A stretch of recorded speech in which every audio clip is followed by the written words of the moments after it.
Since this was not working through Zoom, I decided to go ahead and try to go live. I have Libby on Zoom with me so I can see her. And okay, why is this bringing up a customize your dashboard in Live Producer? Go away. Okay. So I'm hoping that everybody can see me. Ah, there we are. Now I can see me too. Okay. So I'm here in the group and I'm just going to jabber for a few seconds. Okay, fantastic. Thank you, Golda, for letting me know it's working. That is perfect. I'm just going to give a few seconds for people to find it. Hey, we're only 10 minutes late, right? Israel time. Um, okay, so you guys can't see her, but I have Libby on Zoom on my computer screen. So you probably will be able to hear her. Hopefully, it won't echo too bad. Does that say seven so far? Is that how many people are in the group? More now. Okay, fantastic. So this is the way it's working is that I have Libby on Zoom with me so that we can talk, so that she can ask me the questions. And so go ahead and put them in there. I'm like just gonna not look at the comments, and Libby will kind of be emceeing. For those of you who don't know, Libby Tal Or is my daughter-in-love or daughter-in-law. She's married to my youngest son, Aaron. And when we made Aliyah, we changed our last name from Taylor to Tal Or. Just wanted to kind of like Hebraicize it a little bit, be a little more Israeli. Um, because like in Baltimore, I always got the question, like, what kind of Jewish name is Taylor? Although there are some Jews with the last name of Taylor. But anyway, so we changed it, but I already had two books. Well, I didn't actually have the books written when we made Aliyah, but I was well known as a speaker, so decided to keep my last name.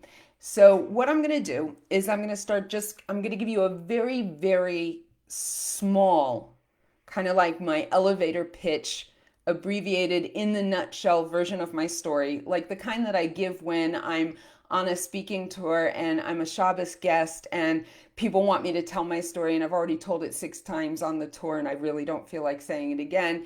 Kind of like, the nutshell version of my story, which I know isn't, you know, I mean, it's interesting. That's why people pay me to come tell my story.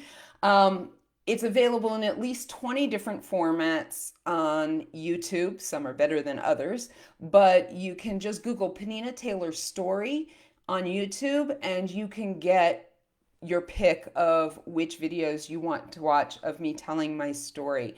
So I'm just going to give you the nutshell version so you know where I'm coming from, kind of like what my qualifications are, if you will. And then the good thing about Libby being my MC slash host is that she also knows the whole story. So she's going to ask some questions. I'm just curious from the people who are watching in the group. I'm going to have Libby say hello, and you guys tell me if you can hear her, okay? Libby, go ahead. Hello. Can you guys hear her say hello? I was just wondering if you'll be able to hear the question. Did anybody hear her say hello?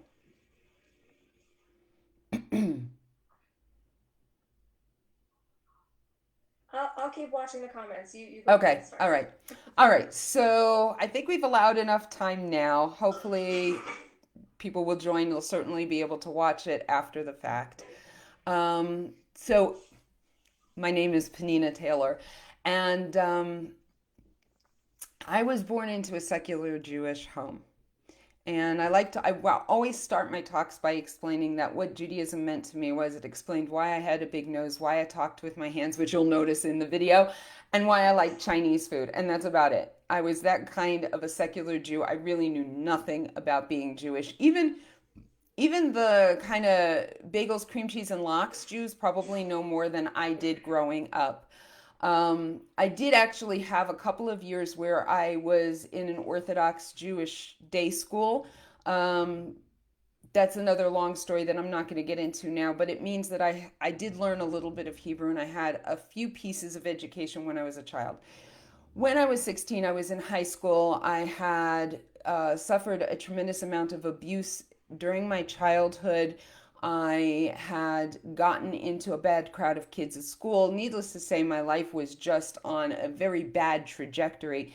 And I met a girl in high school who introduced me to God and to Jesus. And I became a born again Christian at 16 years old in high school. Now, like I said, when I tell my story, there's a lot more details that go into it, but I'm going to try to just give you the 5 minute version just so that you know my background. So I became a Christian in high school at 16 years old. I went off to Bible college. I ended up dating and then marrying the older brother of my best friend in high school who had also gone, he had actually gone to a premier Bible college and he was a trained pastor. We got married. We served as lay leaders in a lot of the churches that we were a part of. And during our journey towards truth, because this is actually going to come to play a lot. I've never believed in astrology, but if there is one person who is a textbook Libra, it's me. My entire focus, my life is about honesty, fairness, and you'll see that come out in the conversation over the next however long we're together. So my husband and I were always looking for truth, and that led us to Messianic Judaism. Now, he was not Jewish, not at all, but it led us to Messianic Judaism, where we ended up rising in leadership and eventually hosting our own Messianic congregation. So my husband was a pastor, and I was co-leader with him, led worship. For those of you who do have some Christian background, I was a worship leader, I was a women's group leader, prayer group leader, all kinds of ministries and stuff I was involved in with my husband. And we moved to, and I'm skipping a huge amount of really wild stuff, but we moved to Orthodox Baltimore, a little bit of Hashgacha Pratit, and the 100% approval agreement of our Messianic congregation that this was what God was calling us to do. Because at that point, we were what we would call, and I'll explain later more about this, but we were Torah observant Messianic Jews, which means that if you ran into us on the street, you would have thought we were Orthodox Jews, just like any Orthodox Jew in Muncie or Borough Park or Jerusalem. You would not have known that we also believed in Jesus. So we were actually pioneers in this Messianic, Torah observant Messianic movement. And we ran the congregation along with my parents for several years. And then we moved to Baltimore in order to convert Orthodox Jews to Messianic Judaism, because our congregation said, who better to do this than Messianic Jews that look and act like Orthodox Jews, right? So we moved there with the 100% approval and encouragement of our congregation. But shortly after, actually the week we moved in, we realized that we had a problem, because if we drove on Shabbat, nobody was going to listen to a thing that we had to say, because our whole idea, the whole premise was that you can be a Jew and believe in Yashka, we called him Yeshua, right? In fact, there is nothing not Jewish. In fact, believing in him is the most Jewish thing that you can do. We really, really believed that. And so we moved into the community but we realized that if we got in our car and drove to the Messianic congregation on Sunday, on Saturday, if we got in the car on Shabbos, nobody was going to listen to anything that we had to say. It would completely, as we would say in Christian world, it would ruin our witness. And so we decided that what we would do was attend one of the Orthodox synagogues in walking distance of our home.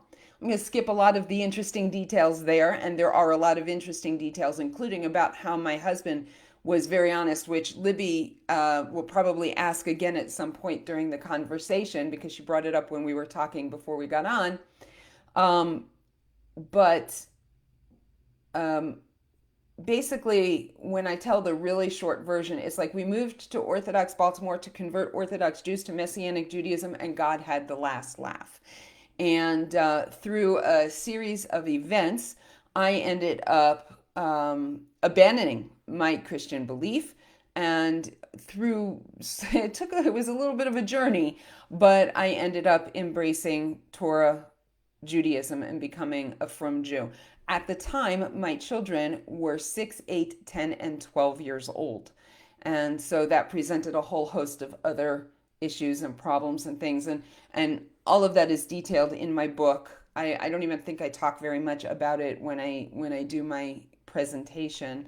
Um, but so what ended up happening is long story short, after my husband converted to Judaism, which was 4.5 years after I came back to Judaism, I started working for an organization called Jews for Judaism. It's a counter missionary organization. The Baltimore branch doesn't exist anymore, but at the time that I was there, there was one in California, one in Toronto, and one in Baltimore, and then we had some adjunct people who were working kind of separately but for the organization in New York and in Florida, and many of them are my friends. Um, but so I worked for Jews for Judaism for a couple of years until I made Aliyah, started my own counter missionary organization, which morphed into or became absorbed into Jews for Judaism for about a year.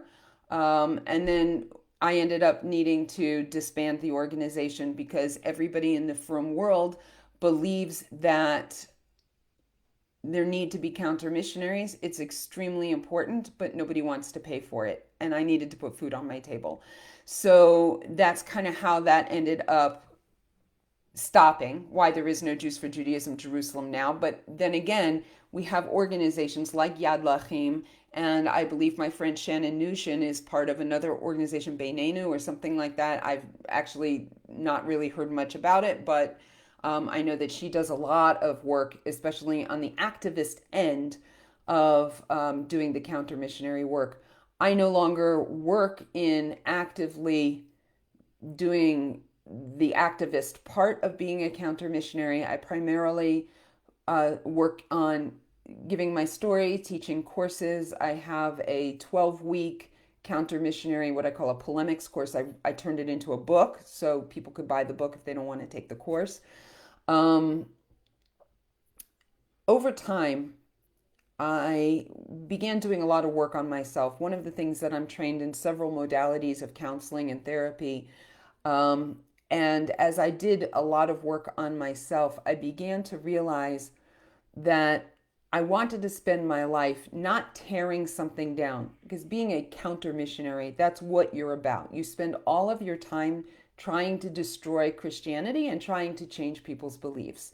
And it's a very negative direction that you're coming from.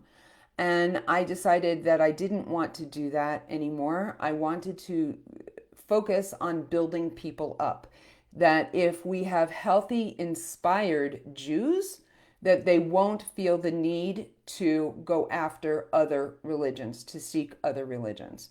So my focus, I've basically I'm a life coach, and I actually coach coaches. That's what I do primarily, although I do coach people who aren't coaches or leaders or thought leaders or speakers, but that's where my main focus is on. And then on the side, I do exit counseling. When somebody says to me, I've got a cousin who's, dabbling in Christianity or whatever, I won't run after them. That's not my job. But if they can convince them to talk to somebody, then I will spend time with them, and I will learn with them over a period of time if that's the correct way to go. Going through the verses and talking about what they believe and what Judaism actually teaches, and why Christianity is not correct. But from the perspective of, let's look at, see, you say Daniel 9 is talking about the Messiah. Let's take a look at what Judaism says traditionally about Daniel 9 and what the majority of opinions are. Because, like, for example, with Yeshayahu, with Isaiah 53, you can find a few Jewish sources that seem to support the Christian interpretation of it being about the Mashiach. And so we can go and we can look at exactly what those sources are and talk about what the traditional views of those things are. So my white book, which is called, it's funny, I didn't bring any to my desk to show you, but it's called Scripture Twisting. I have one book called Coming Full Circle, which is my story. And then I have a second book called Scripture Twisting, which is basically my polemics course, but in book form. And in it, I hit on all of the major claims for the messiahship of Yashka, debunking each one from the traditional Jewish point of view.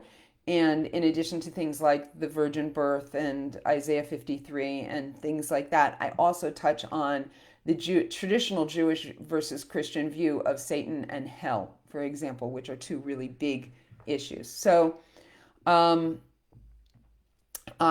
so that's basically my background, right? That's how I got involved. When I was involved in Christianity, I was a leader, I was a teacher, I was a speaker, and then that kind of morphed into being an inspirational speaker and teacher in the Jewish world, and then that kind of morphed again into being more of a motivational speaker, but I still do the Jewish inspirational stuff. So when a community brings me out to speak, which stopped dead in its tracks a year ago, but one of the last places I spoke was for Aishes of Greater Washington, which is where Lori Palatnik and her husband come from.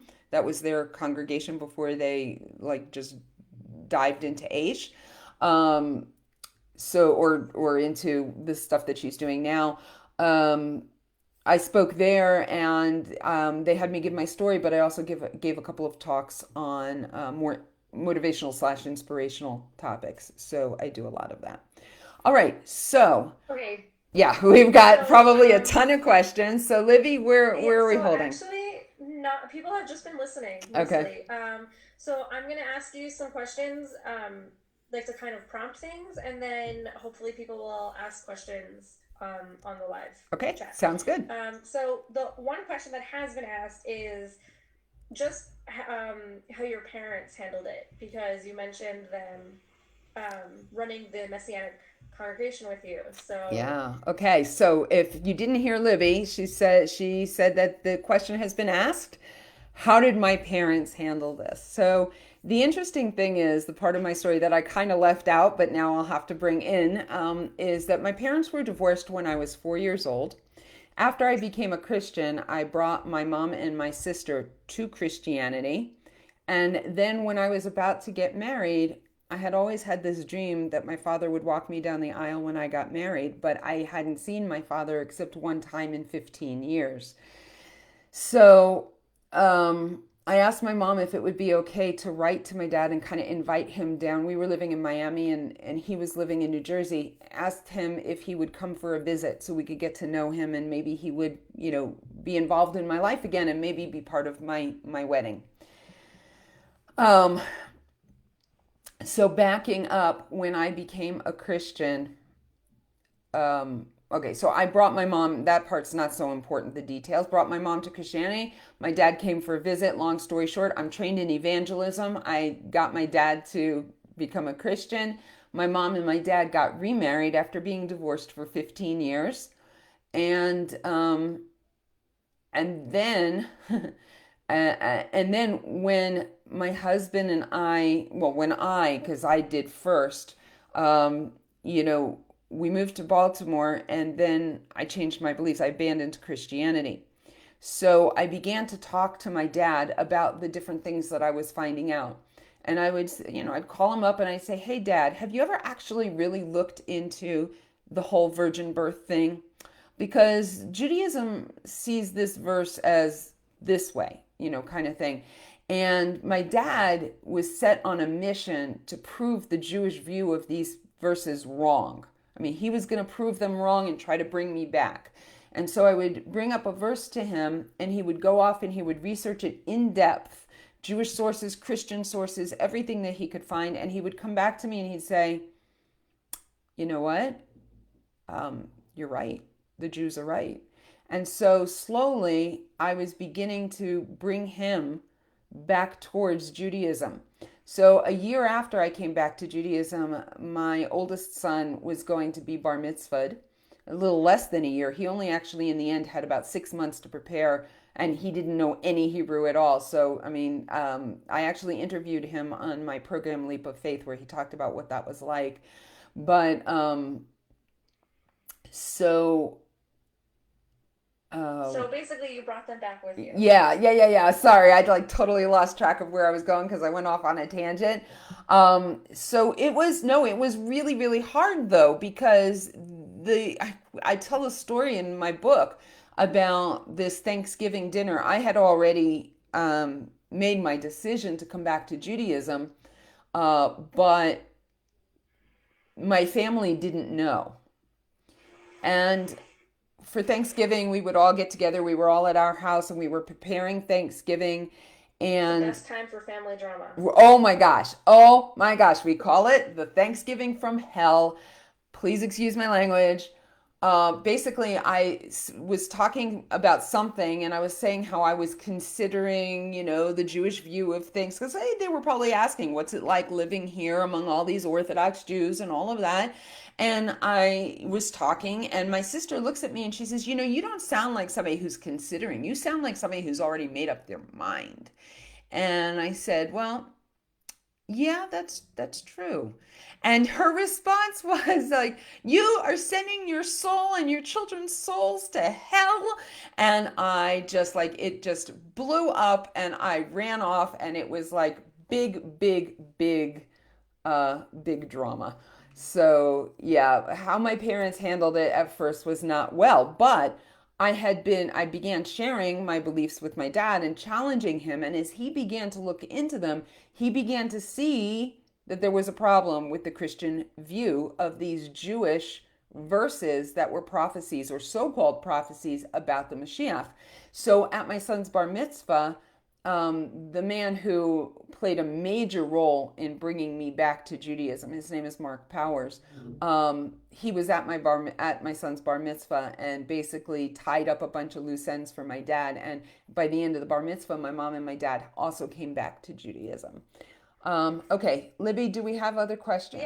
yeah, we do. So, really quick, I think if you can, I think it would be good to talk about the difference between the kind of people you were in proselytizing. Like, what was the difference between what you did when your family was sent to proselytize and what other families do?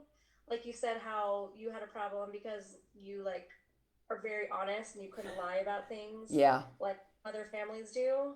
So just real quick, like the difference between what you did and what ultimately ended up being the downfall of your proselytization. Right. Um, if you Okay. So one of the things there's so many pieces to this. One of the things about the way that we were, first of all, you have to understand that there are Jews for Jesus who look just like secular Jews, and they're basically, even if they're Jewish halachically, they're goyim, and what they worship really is Christianity, even if they use the Hebrew name Yeshua and they do it on Saturday. And then you have people like us who are Torah observant messianics. And if you had asked us why, how could we be in an Orthodox community and be like Orthodox but still believe in Yashka, we would have told you that the rabbis were correct on everything except Mashiach. Right? So we believed in the oral tradition. We believed in keeping kosher. We believed in keeping Shabbat. It's a very different brand of missionary, if you will. And so we had a whole. I tell this story when I'm on stage.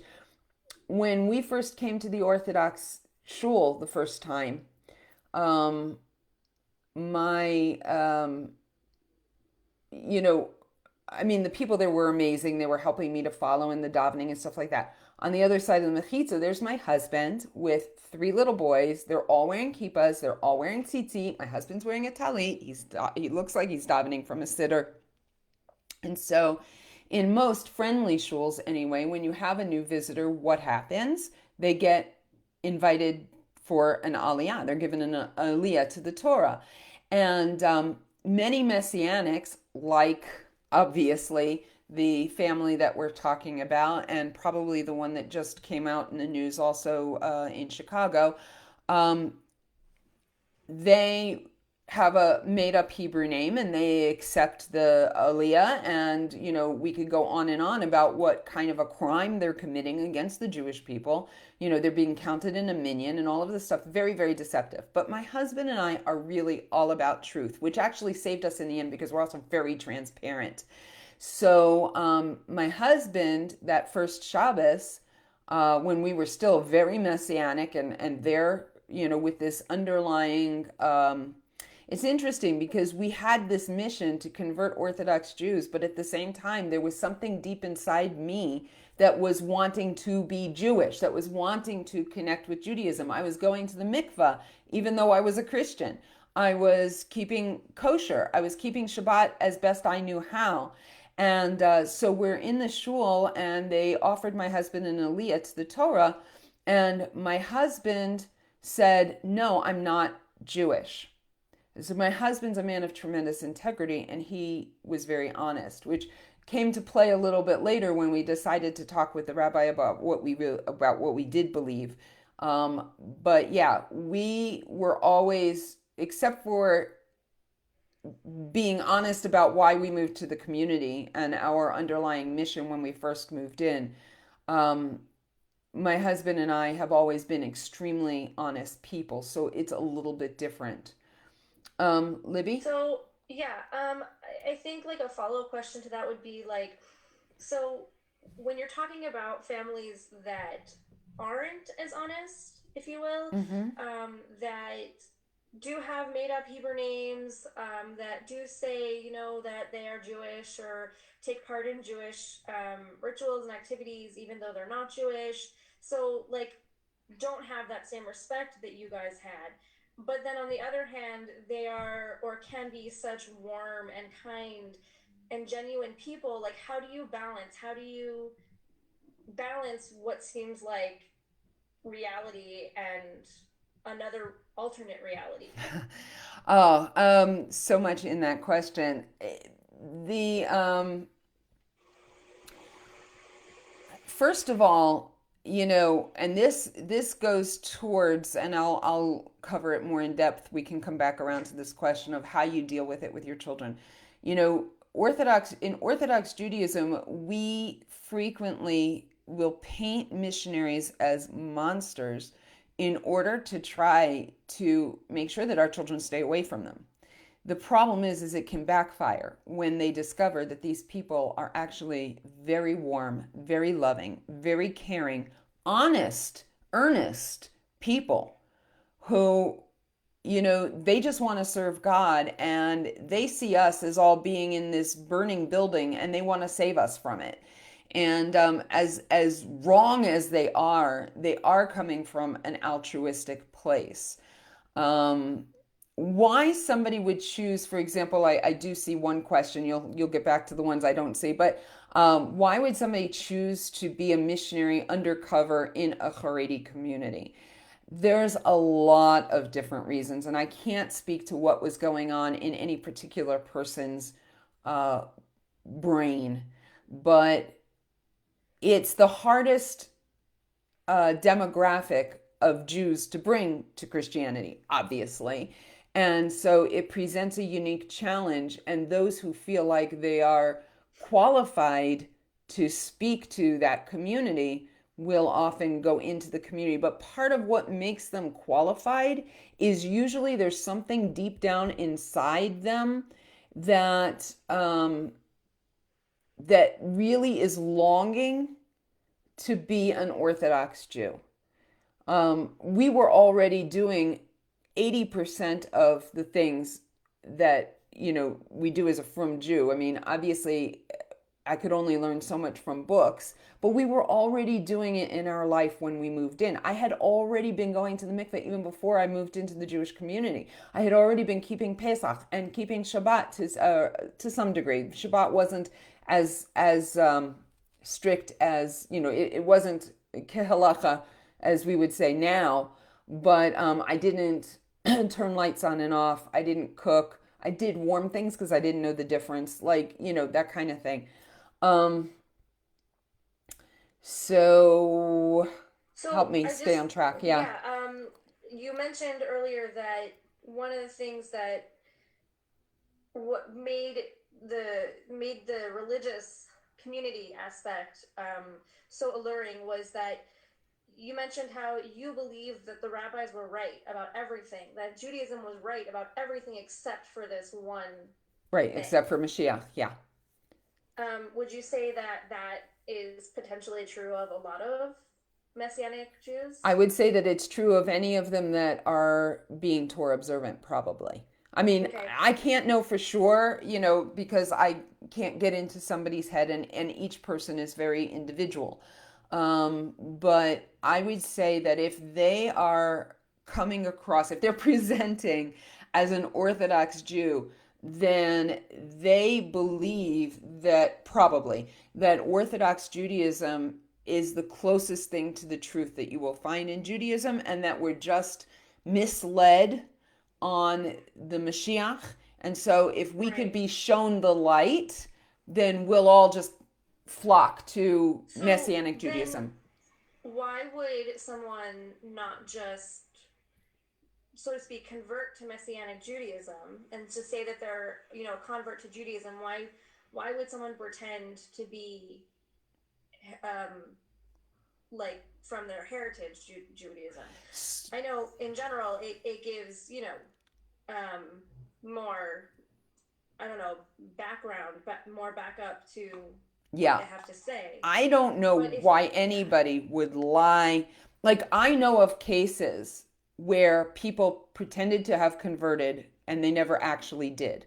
And why would they do that and not just go through the motions of doing an official conversion is because they don't want to reject Jesus, which they know is going to be part of the process of being able to be accepted in the Jewish world as real converts. So they right, will forge, they'll forge papers, they'll pretend that they went through conversion even though they didn't, or they'll go through a reform conversion and claim it was an Orthodox conversion or something like that. Why somebody would lie about being a Kohen, I mean, I really, really wish that I could pick their brains, but he's not open to being talked to at this point. Why, unless there is a story in his family background, some sort of a tradition that got passed down that he heard from a grandmother or a grandfather that one of his great grandparents was a Kohen.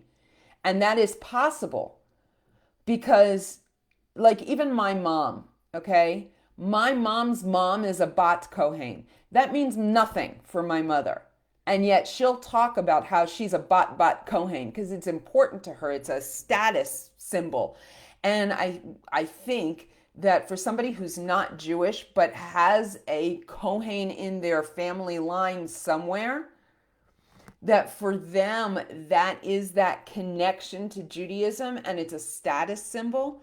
And I can only assume that that's part of the reason that he lied about being authentically Jewish, unless he felt that it would be easier to get away with lying about being real Jews and not being able to prove it than being converts and not being able to prove it. Because if you've converted, then you have a right, rabbi that can be talked to. You have a certificate of some sort, or whatever, a beit din that can be referred to.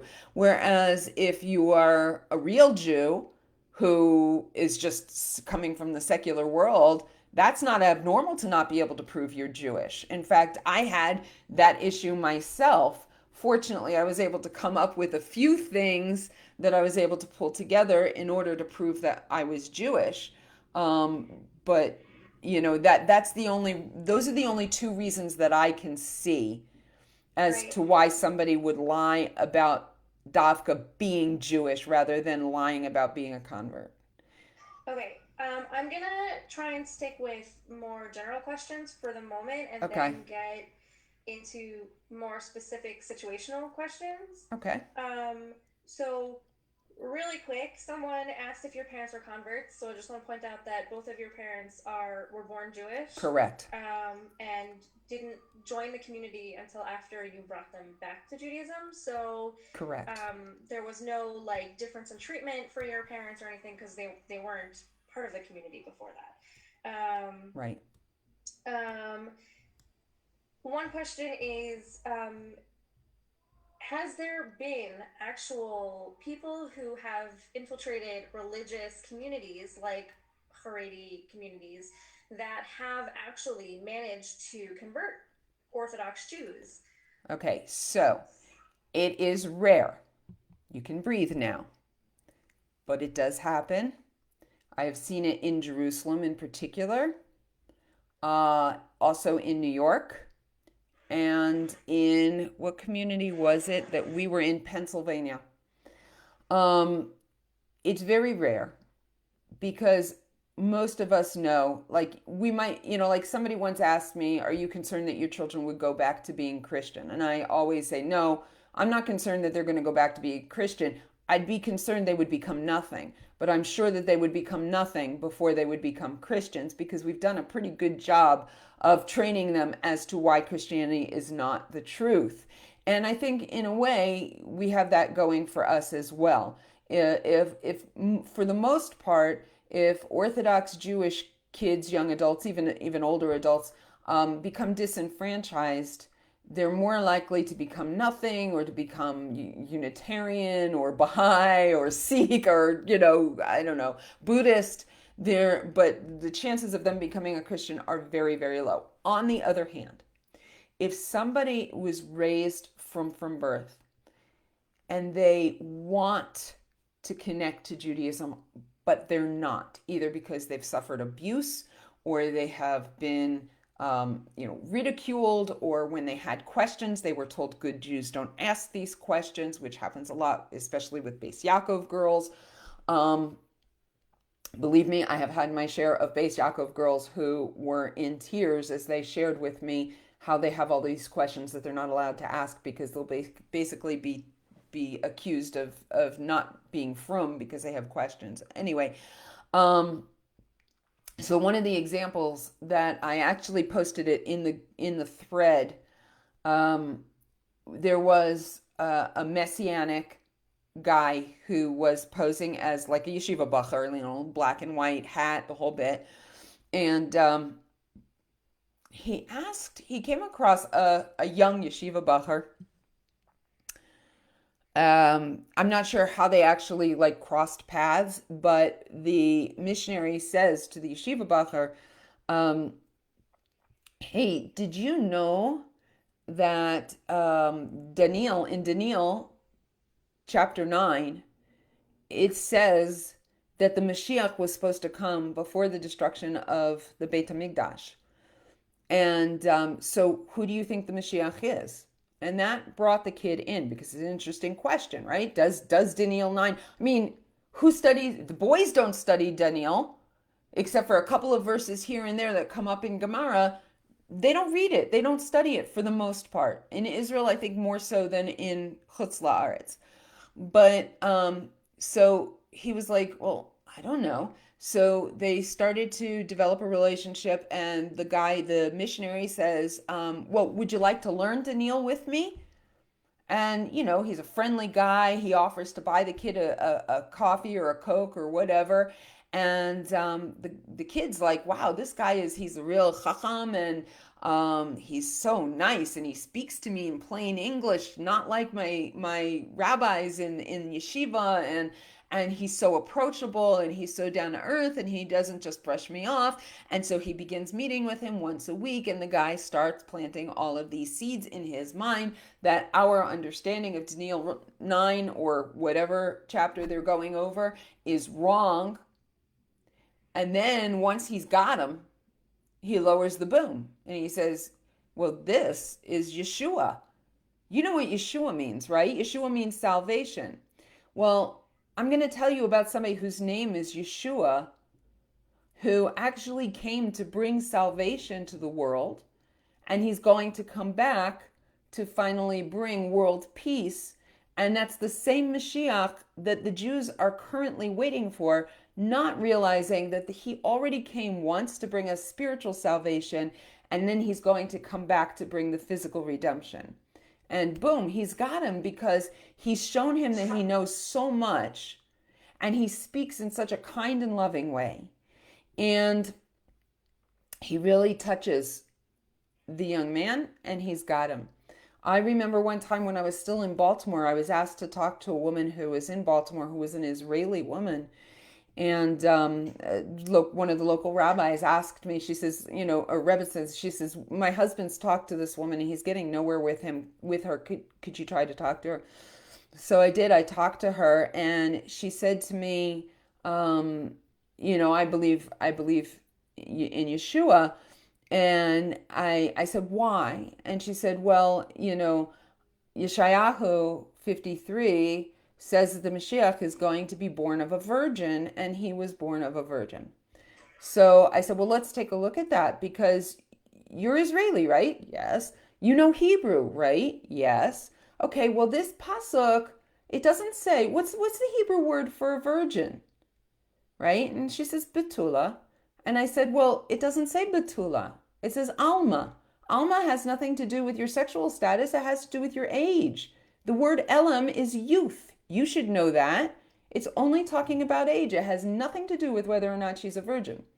To which she replied, which I knew she had been brainwashed at that point, which she had replied the standard Christian reply, which is, it's assumed that if a woman is young, she is a virgin. And I was like, no, it's not. And I brought her back to a passage where, in Bereshit chapter 38, where Dinah has been raped by Shechem, and and it says it refers to her as either a Na'ara or an Alma. I don't remember which now. But anyway, the point is that I was able to show her that a young woman does not necessarily mean she's a virgin, especially back then when the Romans would come and, depending on which timeline you're looking at, would rape young women before their marriage, that type of thing. So anyway, okay, I think I So answered that question. following that, just like a Yeah. slight variation on that question was Mm-hmm. when they go to infiltrate religious communities, do they not realize that religious community is going to be a super hard sell? Like why do they choose specifically Haredi communities or Orthodox communities instead of, reform or conservative? Like, wouldn't that be an easier sell, so to speak? Yes, obviously, reforming conservative would be an easier sell. There's a couple of reasons. One is just conjecture, but the Orthodox world is known by Christians to be almost impenetrable. So if you can infiltrate the community and you can convert an Orthodox Jew, that is the ultimate feather in your cap. Okay. That is like you've done it. You are the missionary of missionaries. Okay. On top of that, no Christian would ever admit this, but they believe this part they would admit, the next part they wouldn't admit. They believe in the Jewish Messiah.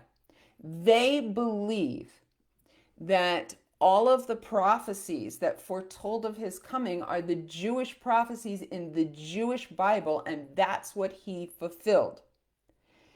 If the Jews, who are the ones who wrote and kept that book, who live that book, do not believe that he's the fulfillment of those prophecies, somewhere in their subconscious, it's like this little niggling thing. Why don't they believe? Maybe we're wrong. I mean, they'd never tell you that because it's completely subconscious. But to have an Orthodox Jew stand up and say, I am now a believer in Yeshua, that is the ultimate validation that what they believe is correct. Right. So the challenge is worth it because the Okay. prize is so big. So how common is it for missionaries to not to be open about proselytizing, but to hide in a community and try and proselytize from the inside out? How common is it? That's a really good question. I mean, most people wouldn't want to because they'd be really scared. to try because they recognize that they don't know enough to be able to do it. Um, it does happen, and it happens more often than we would like. Um, the what was I going to say? There was something in the top of my head. Um, so I saw it pop up. So it's a vanity thing. I think it is a pride thing for sure, but it's still coming from this place of we want to save everyone. And if we can save, in other words, bring to Christianity, an Orthodox Jew, then maybe other Orthodox Jews will be able to see the light as well. Will be willing to listen to what from we have those to say. Orthodox Jews. What's that? Like if we convince Orthodox Jews, then they can go and convince other Orthodox Orthodox Jews, Jews. exactly, exactly, because they'll know how to speak the language and they'll be able to influence their neighbors and their brothers and their sisters, etc. Just like I influenced my family, right? Right, 100%. So, um, someone asked, so people who are Kilu acting like Orthodox Jews, they really believe that they're Orthodox Jews, just that they also believe in Mashiach. I would say that that is 90% of the time. That if somebody is acting like an Orthodox Jew, I mean, I could be way off on my percentages. I just, because I'm speaking from my own personal experience, and that's going to color how I see other Torah observant messianics. But if they're Right. a Torah observant messianic, there's a really high chance that most of what they're doing is not just an act, that they really believe that this is a good way to live. But at the same time, there are some who are just putting on an act. I'm not going to say it doesn't happen. It does, which is why we have it's such a complicated issue. When I wrote my book, I wanted to write to three different audiences at once. And or four different audiences at once, if you know anything about writing, you know that that's almost impossible. You have to choose one audience and focus on that audience. But I wanted to write to the people who wanted to know more, who came to my lectures and wanted to know more of the inside story. I wanted to write for rabbis because I have a whole experience, and we can actually go down this path next, of how we were treated once I did become frum in the community and Yeah, why. I'm gonna get there. Don't worry. Yeah, okay. And why that was difficult. Um, so I wanted rabbis and kiruv workers to understand where a Messianic Jew might be coming from.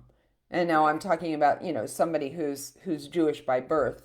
Um, and I also wanted it to be a book that if somebody had a family member or a friend that was was involved in Christianity and they didn't know how to broach the topic, they could hand them the book and say, hey, I read this really interesting story, and there were enough things in there to challenge them to say, hey, look this up. Maybe things aren't as you Right. believe.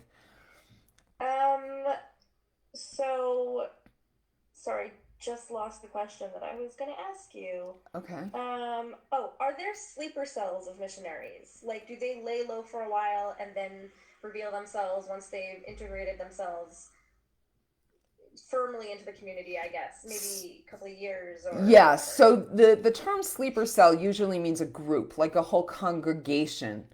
And What about like a family? right, so a family for sure. Usually, what happens is very few missionaries are actually supported by an organization.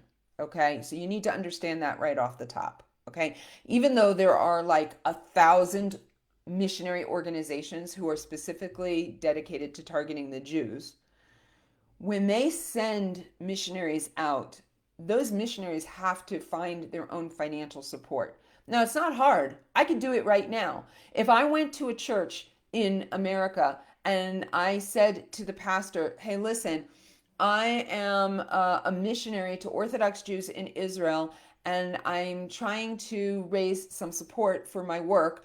Can I come and speak for 5 minutes on Sunday morning on your pulpit? Most of the time, they would say yes. I would get up and I would explain how the Orthodox Jews are, such a difficult group to reach for Yeshka, and that they could tell by looking at me that I probably would qualify for the job, and what we're going to be doing and how we're going to be sharing in the community. And I promise to give them weekly updates through a private Facebook group, or it used to be letters. Um, and then I would get people in that congregation to pledge to support me 10, 20, 50, $100 a month. Well, if I have 10 people pledging $100 a month, I have enough to live on, barely, but I have enough to, well, no, I guess that $1,000 a month would be hard to live on. But that's just one congregation. So I would only have to do that a few times in order to get enough support. But I would be being supported by the people who are like my tribe, not an organization. There are a lot of organizations that will give you kind of the emotional support, if you will, but they're not necessarily giving the financial support. Jews for Jesus is a completely different animal than what we're talking about right now. Um, Jews for Jesus is an organization with a lot of money that does plant missionaries in communities. But you were asking about sleeper cells. So, yes, absolutely. We weren't going to start sharing the gospel the week we moved in. We wanted to come in. It's called friendship evangelism, because it's been shown that standing on the street corner shouting at people, that doesn't get people to convert. That's like trying to convince somebody to change their mind on Facebook. It doesn't happen. Friendship evangelism is the concept that in order to speak to somebody about change in their life, about their faith, you first have to earn the right to speak to them, and you do that through creating a relationship. Now, they're creating the relationship genuinely, but they have an ulterior motive. So, we knew that we So might. they're your real friends, but the reason why they became your friends is not simple. Correct.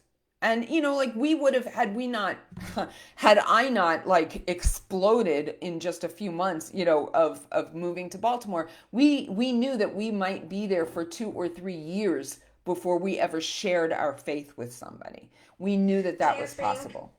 do you think that you and Abba, as the honest people that you are, would have been able to successfully do a mission like this, or you think that anyone with your level of honesty just would never be able to, like, how could a missionary, so to speak, be a sleeper cell for 2 to 3 years with the level of honesty that you had That's a in the really, past? really good question, because I'm not 100% sure, knowing how things went, knowing that I had this, we could talk about the Pinta Yid, knowing that I had that draw already.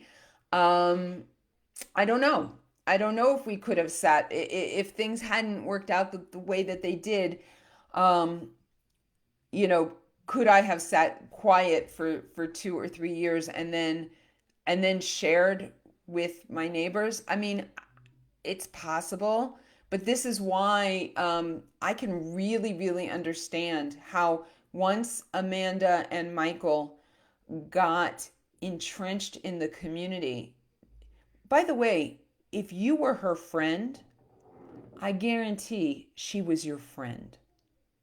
She was not your friend in order to get you to become a Christian. She was doing what she was doing in order to get people to become Christians. But she's a human being who needed friends. And I'm sure that she was genuine in that. Um, so, would she have ever, in the end, talked about Yeshka with these people that she had become deep friends with? I don't know. It just depends on the person. Um, it's quite possible that she never would have said anything to those that she was closest to. Um, it's possible. So, Go ahead. yeah, question. I'm gonna kind of combine a couple of questions here. Someone asked how it's possible that um, their kids never said anything.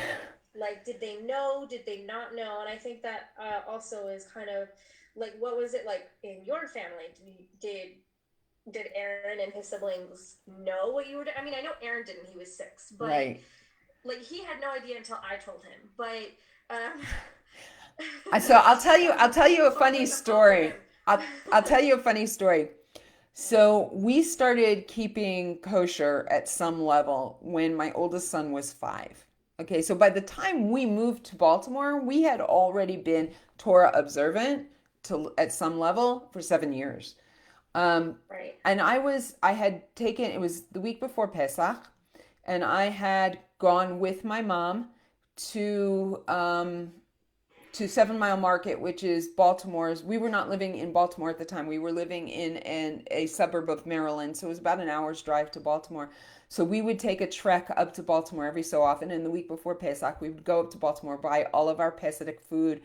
And I had gone shopping with my mom and my son, Daniel. And I realized I forgot something. So I left my mom with the baby and the cart. I think we had 2 carts full of food in line, and I ran to go get the thing that I had forgotten. When I came back to the line, my mother looked like she had seen a ghost. She was white as a ghost, and she was like almost shaking. And I was like, "What's the matter? What happened?" Well, apparently there was a lovely older lady who was standing in line behind them or next to them. And she thought Daniel was so cute. And so she started talking to him. What's your name? My name is Daniel. How old are you? I'm 5. What do you want to be when you grow up? Oh, I want to be a missionary like the Apostle Paul.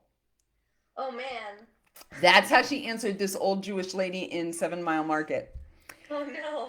So my mother is no dummy. She knows what, and the woman was just like, she didn't know how to respond, I'm guessing. I mean, I didn't see it happen, but she backed away. But the thing is that he was a 5-year-old. He didn't say, I want to be a missionary. He was like, I want to be a missionary like the Apostle Paul, and so that other people in the lines around them also heard this. Um, Yeah. so then as time went on, we shared with them that when we went to the Orthodox community, they weren't to talk about Yeshua. They weren't to talk about this or that or the other. And I know it's hard for little kids. I think one of the things about the story that's been coming out was was that one of the kids had said something about Jesus loves you in school, which Right. I find it hard to believe, and I'll tell you why. I guarantee that they never referred to him as Jesus in their home. Guaranteed. Now maybe Was they're it just possible it was in translating Hebrew? it. The whole sentence Yes, was in Hebrew? yes, yes, yes. Yeshua Like it was Ohev. Yeshua, but when you translate the whole Right. sentence, it translates to Quite Jesus. possible. Yeah. Quite possible it was in Um, Hebrew.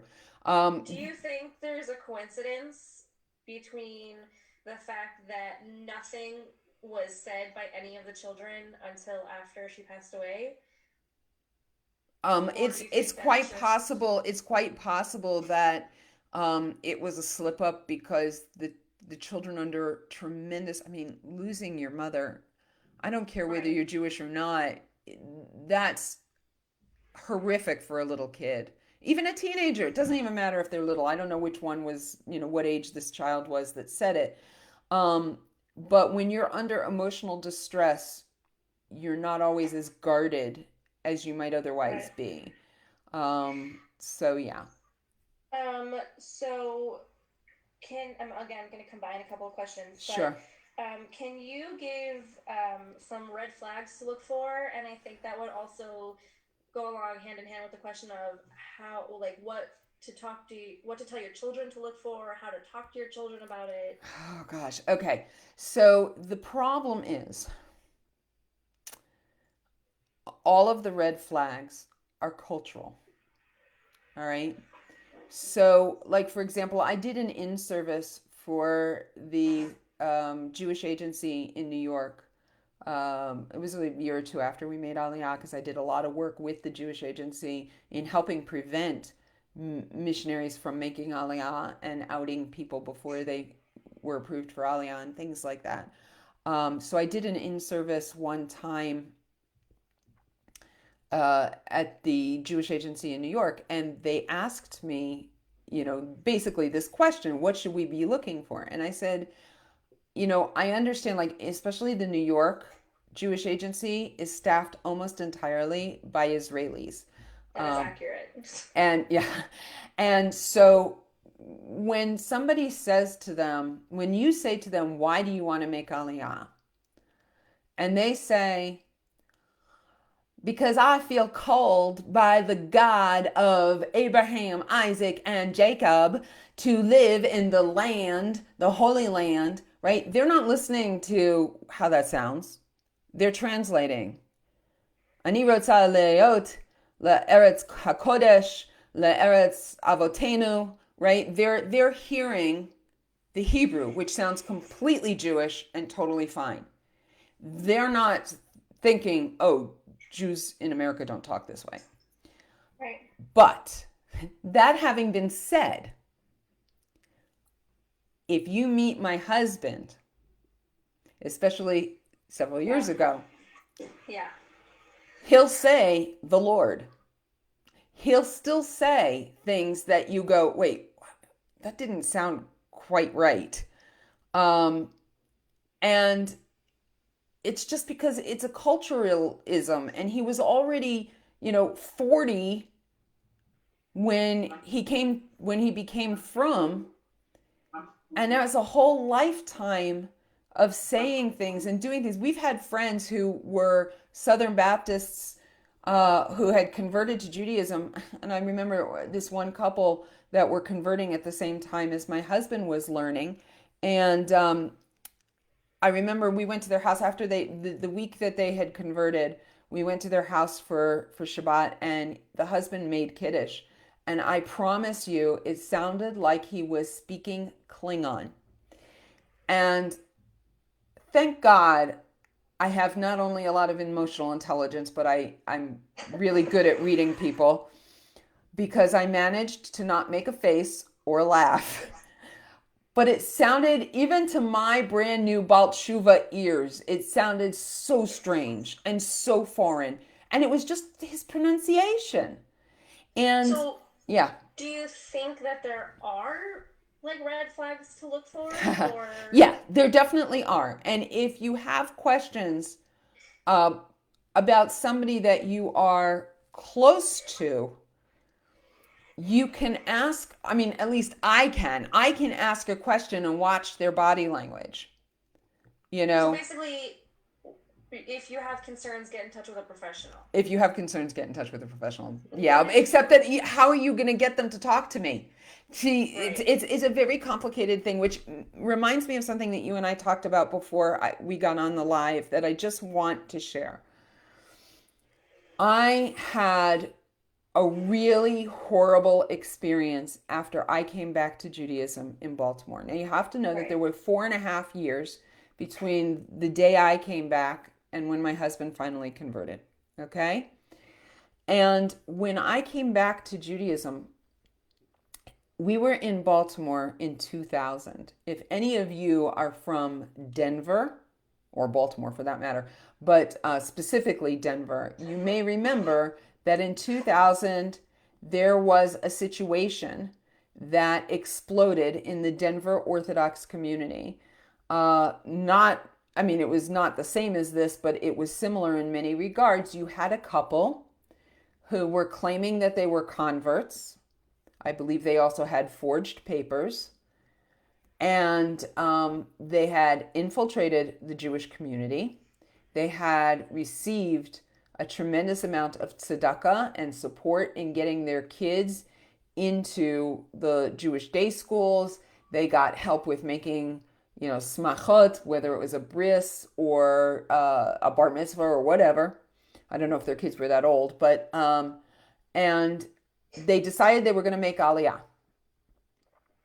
And somehow someone talked to someone else. I don't remember how the story goes. People from Denver know more details than I do. I'm trying to remember because I know somebody. I know somebody who hosted these people in their home. Who was it? Now I can't think of it. But anyway, I'm pretty um, sure it was. It was Abe's family. Ah, no, really? I don't think it was Abe's family. I think it was anyway, it doesn't matter. They somebody outed them in some searching around or somebody talking about somebody and something, and they said to them, this person says, "You know that these guys are Christians, right?" And the person's like, "What? No." And so they did a little digging and they found out that yes, in fact, they still had ties to their Christian community, and basically that their plans were to make Aliyah and then bring his or her parents to Israel, because they were like mamash missionaries, like really evangelical missionaries. And of course, they could bring them over because they would be related to citizens, and to set up basically a mission in somewhere in Israel. And so it exploded, and the Denver community was heartbroken and just I can't even think of the adjectives, demolished. Not That's not the right word. Um, and all of the other big communities were warned to be on the lookout for fake converts. Okay, so here I am. I've just moved into the community. I moved in as a Christian, married to a Christian. I mean, yes, I'm halakhically Jewish, but this is what I believed. We moved into the community. We started going to the shul, and I enrolled my daughter in the local Orthodox Girl Scout troop, all right, which was sponsored at a different shul than the one that we were going to at the time. And on Parents' Day, okay, so I came back to Judaism in August. Usually you sign kids up for Girl Scouts September. Okay, so I was brand new back to Judaism. And I was talking to one of the moms, and I was telling her, yeah, I'm a brand new Baal Tshuva. My husband is still a Christian, but we're enrolling our kids and stuff. I'm homeschooling, so this is their only connection to Judaism, and so I enrolled my daughter in the Girl Scout troop. Well, that set off a red flag for her. She went to the rabbi of the synagogue, and I'm going to be really careful to try to not give any clues as to what rabbi or what synagogue this was. And um, hopefully, there's nobody listening who knows who I'm talking about. Um, but the rabbi, based on what this woman had said to him about us, gave a psak that nobody was to have anything to do with us, and that my daughter was to be kicked out of the Girl Scout troop. My daughter was 10 years old, and we were kicked. We were told that we were no longer welcome in the Girl Scout troop. Now, my husband saw how devastated this was. We were about this, and he actually called Girl Scouts of America to find out if it's legal for them to dismiss somebody from a Girl Scout troop based on their religion. Turns out it's not. We could have fought it, and we could have had the troop closed down, and my husband told me so. But I said, I'm trying to become a part of this community. I don't want to alienate them more. No, you can't do that. So we just backed off. We didn't go to anything. And make a long story She still shorter. has a lot of memories of this. Yeah, yeah. It was really very traumatic for her. Um, but my camera went out of focus. Let's see if we can bring it back in. Okay. Um, um, so there were a lot of other things that followed, including me asking my friends that I had made at that point, how can he give a psak when he has never met me? Right.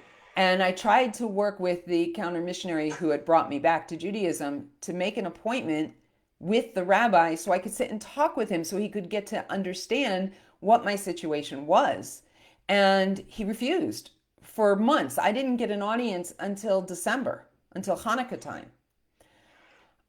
When I finally got the audience, I mean, I was literally ready to give it all up and move to West Virginia and build a log cabin out in the middle of nowhere, and just I had lost all belief in my Jewish people. I mean, I just really had lost it.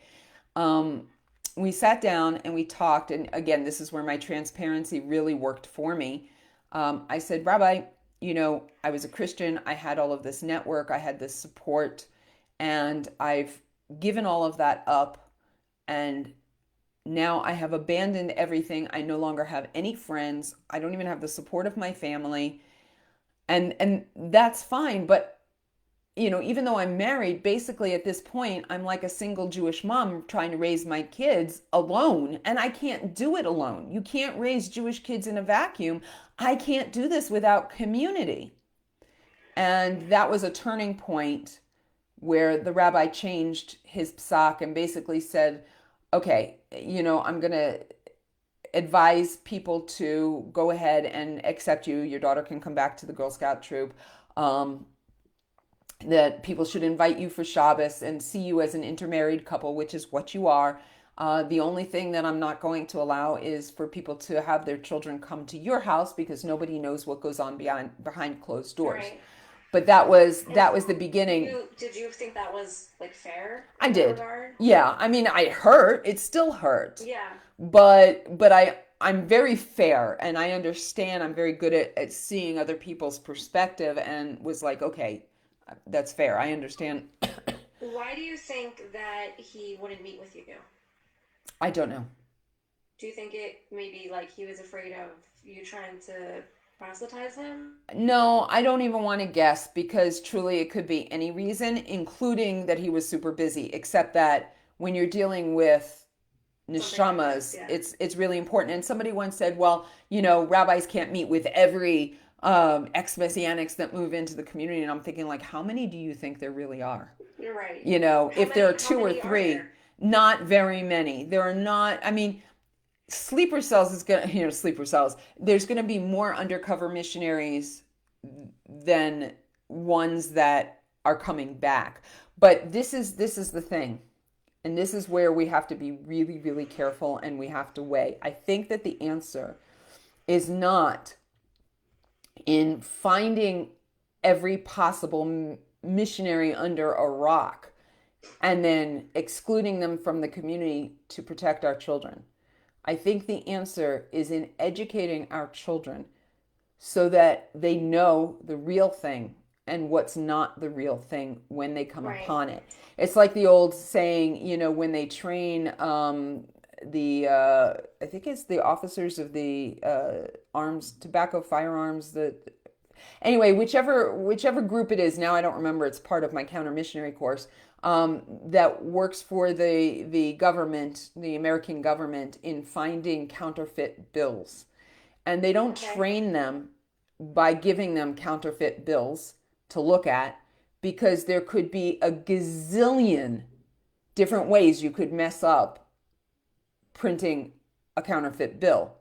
Right. They spend hours upon hours upon hours upon hours handling the real thing, smelling it, probably tasting it, touching it, looking at it, so that they know the real thing so well that when a fake comes into their hands, they know that it's not real. I So, do you think that it would be theoretically a good idea to have like I don't know about counter missionary, but something to that concept taught like regularly in schools? I do. I believe that children above 6 years old, not 6 years old, sorry, sixth grade, should be educated in a very basic level of Yeah. religion, other religions, and why we don't believe that. I have taught my counter missionary course in a seminary and a yeshiva. I've actually taught, I've spoken in many yeshivas where they've asked me to give them like a couple of hour crash course, which isn't the same as like my entire year course, which I taught at Yesodei HaTorah. Um, Allah Shalom. um, but and Machon Mayan was the other school that Excuse me. So whatchamacallit, I believe actually every Jewish adult needs to take a course like this, and especially Kiruv workers in Rebbeim. I mean, Yeah. obviously, look, let me tell you something. There are a lot of messianics or Jewish Christians who have tried to talk to rabbis and wanted the rabbis to prove them wrong. And they felt Right. like in their head, you're a rabbi and you know Judaism, you should be able to answer my questions. And the thing is they don't understand that Judaism there's so much to know within Judaism. You can spend a whole life and not touch every single sefer, right? Right. It's bittul Torah for a rabbi to spend time studying another religion. Right. But I think everybody should have certain basic understandings of why we don't believe those things. Um, and So, yeah, about just going back to your kids for a second, we're talking about how honest you guys were, and that's one of the reasons why you ended up failing in being missionaries. But right, how before you moved, you explained to your kids, not to talk about Jesus or Yeshua or anything. right. So was that not contradictory? Did you not feel like that was contradictory? To Yes, like but we teach your felt kids that the to means see it? justified the ends because And that's we probably were trying to save a life. It's just like in Judaism, right? right. We can't break Shabbos, but to save a life, we can break Shabbos. And this is probably across the board, you think? Yes, Like every absolutely. missionary basis? Absolutely. Absolutely. That you can lie in order to save a life, Right. even though you would not lie under any other circumstances. And they justify it in many cases by seeing how they're not lying. For example, if I ask a missionary, "Do you believe in Jesus?" They'll say no. And they feel completely honest. I don't believe in So, Jesus. I believe in Yeshua, who is a right. Jewish Messiah, whereas Jesus is the name the Greeks gave their quasi God Messiah, which is not what we believe. We believe in the traditional Messiah. It's just that we It's believe a he already loophole. came. Yeah, it's a loophole. Totally. So next leads right into the next question. Okay. Um, is there any question or something that you can say or ask to a missionary that they wouldn't be able to answer because of blasphemy or whatever that would give it away, or there's nothing because they can just say whatever they want? Well, if you ask them, "Do you believe that Jesus is the Messiah?" And they say no. And you ask them, "Do you believe that Yeshua is the Messiah?" And they say no. You say, "Do you believe Yeshua is Mashiach?" So the problem is that there are some sects who don't believe his name is Yeshua. They believe it's Yahshua. So if you say Yeshua, they might say in their mind that, "No, I don't believe in Yeshua. I believe in Yahshua, or I believe in Yeshua." Like, I mean, the twisting that goes on. Right. But they can't renounce. I see the question popped up. Can a Yeah. missionary renounce Yashka verbally? They're not supposed to, because there's a verse in the New Testament that says, "If you deny me before men, I will deny you before my Father in heaven." That's pretty big. Yeah. But if they feel like they can get around it, then they will. Um, okay. Yeah, I'm sure there's Yeah. like a ton of questions Yeah. here. So moving like a little bit closer, for this specific family, um, do you have any idea what like the long game was? Because for as much as people can tell, these are the people who are close to them, like very, very close to them. They were never missionized to, and Right. they're going on, 10 years in Israel without having ever been missionized to. So, like, what was the point? What was the long game? I'm guessing, and again, not talking to them, I have no clue. But I'm guessing that their story is probably in many ways similar to ours, except that they didn't give up their belief, but that they feel they could identify with Hasidic Judaism.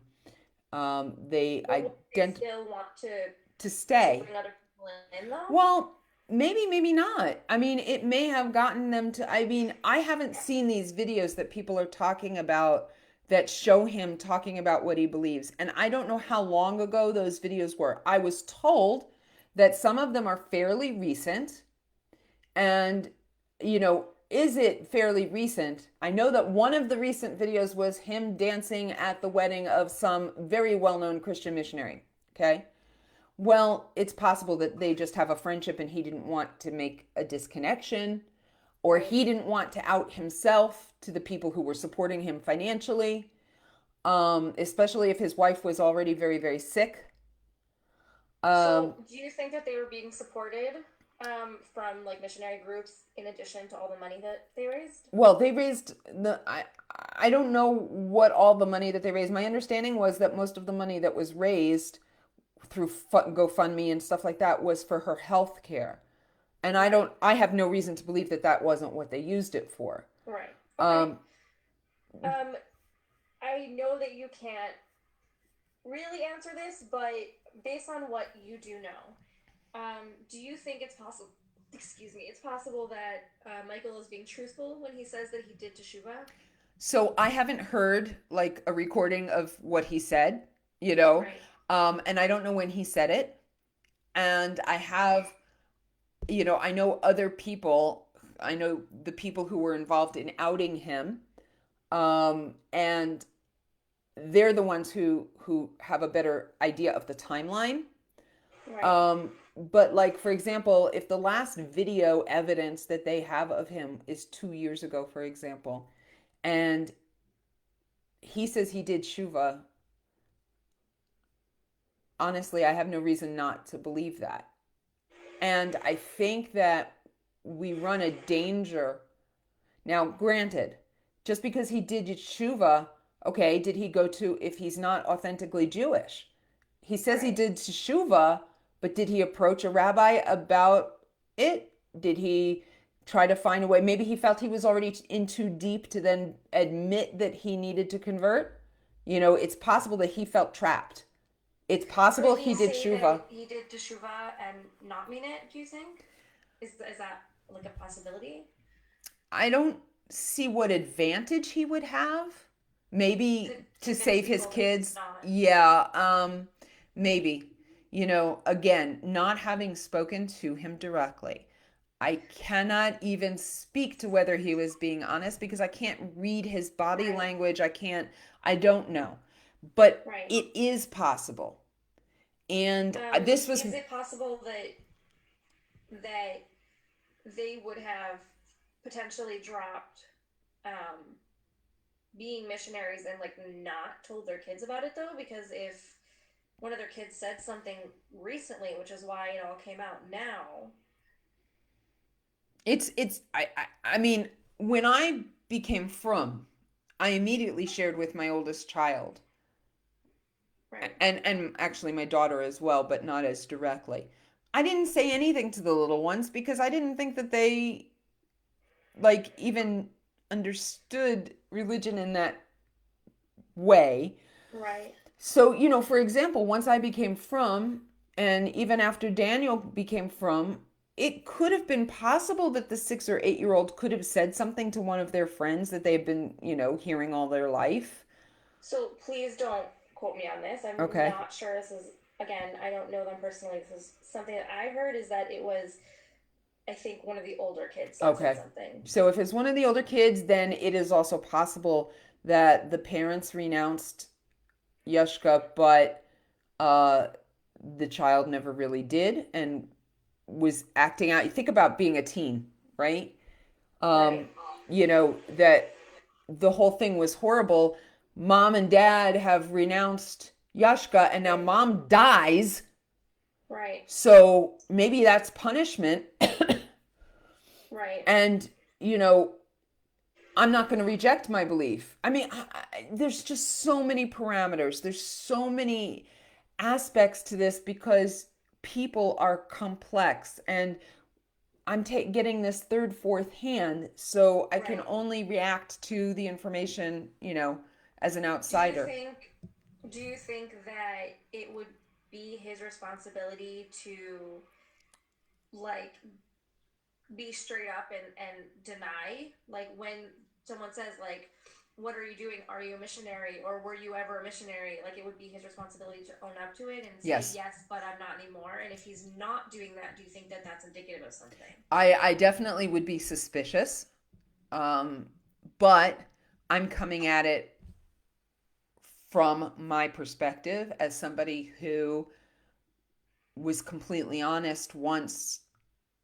I Right. mean, we were actually honest with the rabbi. This is part of my story, it's in my book. Um, a few weeks after we had moved into the community, my husband, Pinchas, insisted that we tell the rabbi that we believed in Yashka. I didn't think it was a Because good that's who he idea. is. Yeah. Yes, because that's who he is. I didn't think it was a good idea.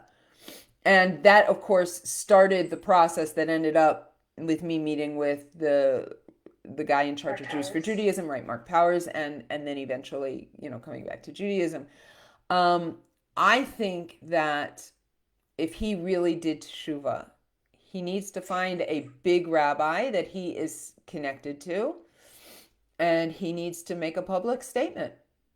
So But he may feel trapped, if and different he people react right, differently to feeling trapped.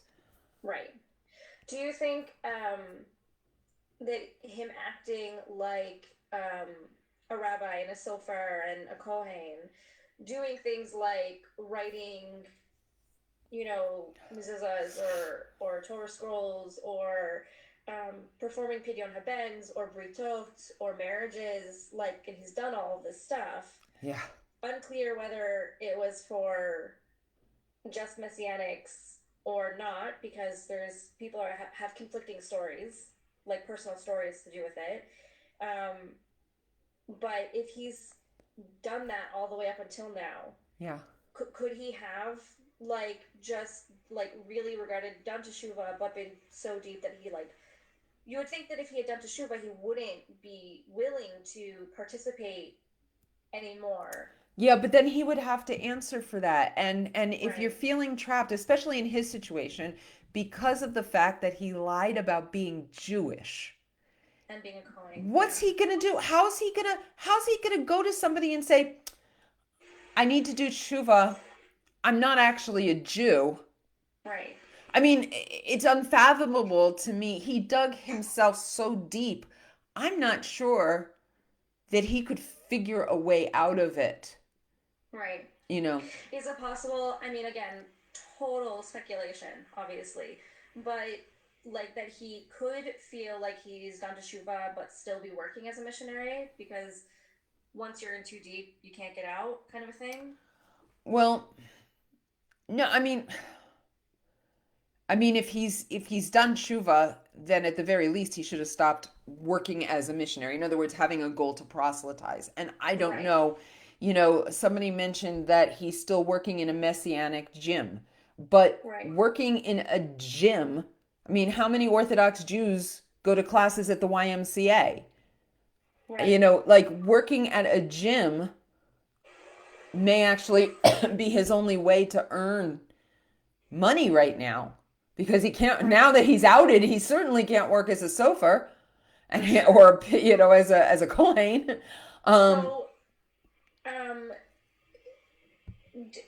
are the things like, obviously any weddings that he performed or anything like that Puzzle, are not kosher, right? right? But what about britot? Like, does anyone who had a brit by him have to like get a what's it called? Hatafat dam, Yeah. yeah. Yeah, for sure. They would. I mean, they don't have to get a, they don't have to get cut again, but they have to have the look. When my children were born, I have three boys.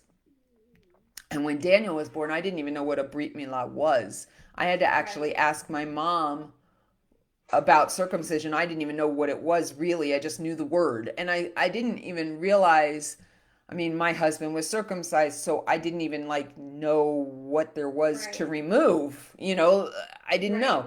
So so I had read in a magazine article, one of those magazines for pregnant moms, that said that if your husband is circumcised and you want your child to be circumcised so he looks like his father, when you're in the hospital, you ask the doctors to do a circumcision on your baby. So when Right. I had a baby boy, I told the nurse that I wanted to have a circumcision. Turns out, I mean, I had him in a British hospital. I was living in England at the time, and That's a whole nother that's a story. whole nother story. But the doctor was German, and he tried to convince me not to do the circumcision. And I just looked him in the eyes and I said, "I'm Jewish. My baby needs a circumcision."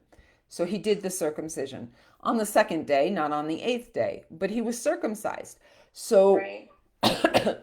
when he got bar mitzvahed, he had to have, and I'm not 100% sure of the word. I don't know why I keep forgetting the word, but it's hatafat brit, I think is the word. I don't know what the word is. I'm sorry. But basically, I don't either. he had to be pricked and have the proper bracha said.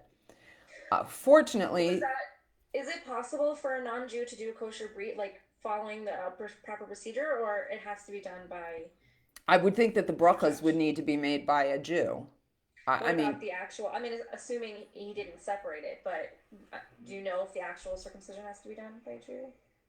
that I don't know. No, because no, he didn't have to have it redone. So, Right, that's but true. now, interestingly, when my other two boys were born, we were already messianic. Right. So we hired a moil who actually did a lot of messianic retotes, and he didn't even know it because people Wow. would bring him in and they would say, we're Jewish and we need our baby boy circumcised, and we're not part of a community, so please come do the circumcision. And this guy was a bit older. He didn't ask a lot of questions. He was happy to do a Brit for a Jew, whether they were religious or not. Yeah, I did have the right word, hatafat. Anyway, so we actually had our two younger boys circumcised by a moil. Um. So it was a kosher circumcision, even though Right. the name of the father was not correct. Right. When they were bar mitzvahed, they did not have to have a hatafat dam brit. Right. So someone commented that the name of the gym where he works, Yeah. the statement of the gym where he works is to develop a diverse body of recreational and competitive athletes while also teaching them biblical principles and building connections between their students and the messianic community. Okay, so So obviously the goal of the gym of the gym, right? So is is it possible missionary. for him to be working there without, you If know, that's the only place he can work, would they then not turn him out? considering how injured he has become by the Orthodox community, Probably not. Yeah. no.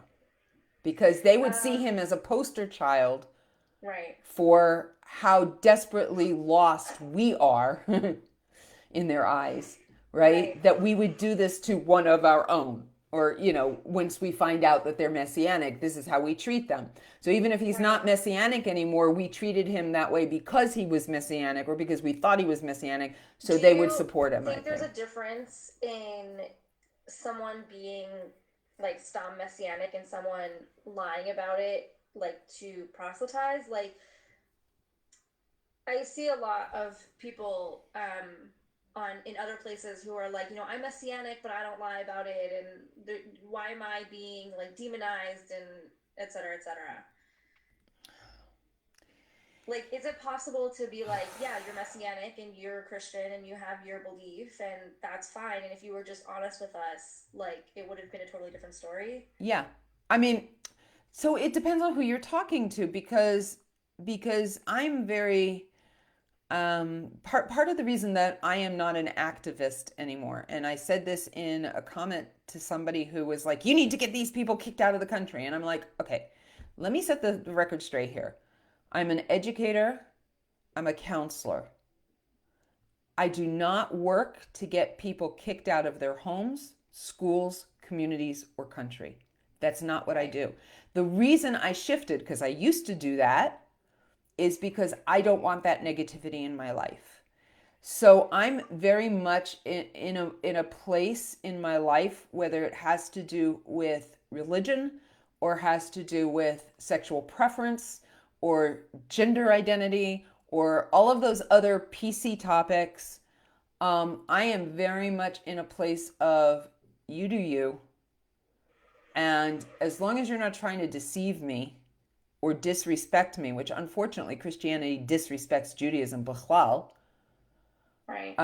because you wouldn't be trying to get me to change my beliefs if you had respect for me, which is a whole nother Right. topic of conversation. Um, but I, I'm very much like, okay, you're wrong, but you have the right to be whatever you want. Now, on the other hand, as Jews, if we discover a Jew who believes in Yashka, we have a halachic obligation to try to bring them back.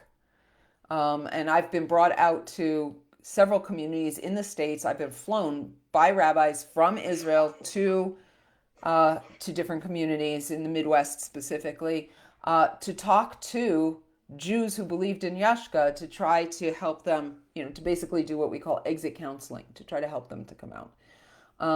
Because that's a halachic obligation. Um, Right. Someone asked if there was anyone that you knew from your Messianic days that would fit in that category that you would brought back to Judaism or tried to. yeah, I mean, when I see during the time that I was a Christian of whichever form, I brought hundreds, if not thousands, of people to some form of Christianity. As luck would have it, I'm good at speaking and I'm good at influencing people. It's a gift and a curse. Um, but when I came back to Judaism in 2000, the internet was just starting. Social media was AOL online, and I think a Wow. few years later, MySpace maybe ICQ I think was just starting. You get the idea. Yeah. Facebook wasn't even a dream yet. It wasn't even a twinkle in his eye. But um, so I didn't have people at my fingertips the way I do now. As we began to get more connected over time, I did touch base with some people that I had brought to Christianity. Most of the people, even if I did bring thousands, most of them were not Jews. Right. And in fact, I was criticized during an interview with Huffington Post because they asked what my regrets were. And I said, my biggest regret is that I didn't have the opportunity to bring more of the people, the Jewish people that I brought to Christianity, back to Judaism. And I was accused of being a racist because I didn't say all of the people and include the non-Jews. But the truth is that um, even though I personally believe that Christianity is avodah zarah, um, I don't believe that Christians have to give up their belief. Um, Is that not one of the Sheva Mitzvot B'nai Noah? so that again, yes, is a very, very good question because I do believe that you cannot be a ben or bat Noach and believe in Yashka. So you're right. But I don't I don't believe that. I guess at the time I was just like, look, there's enough Jews that need to be brought back that I don't need to Right. be trying to bring Gentiles to Noahide.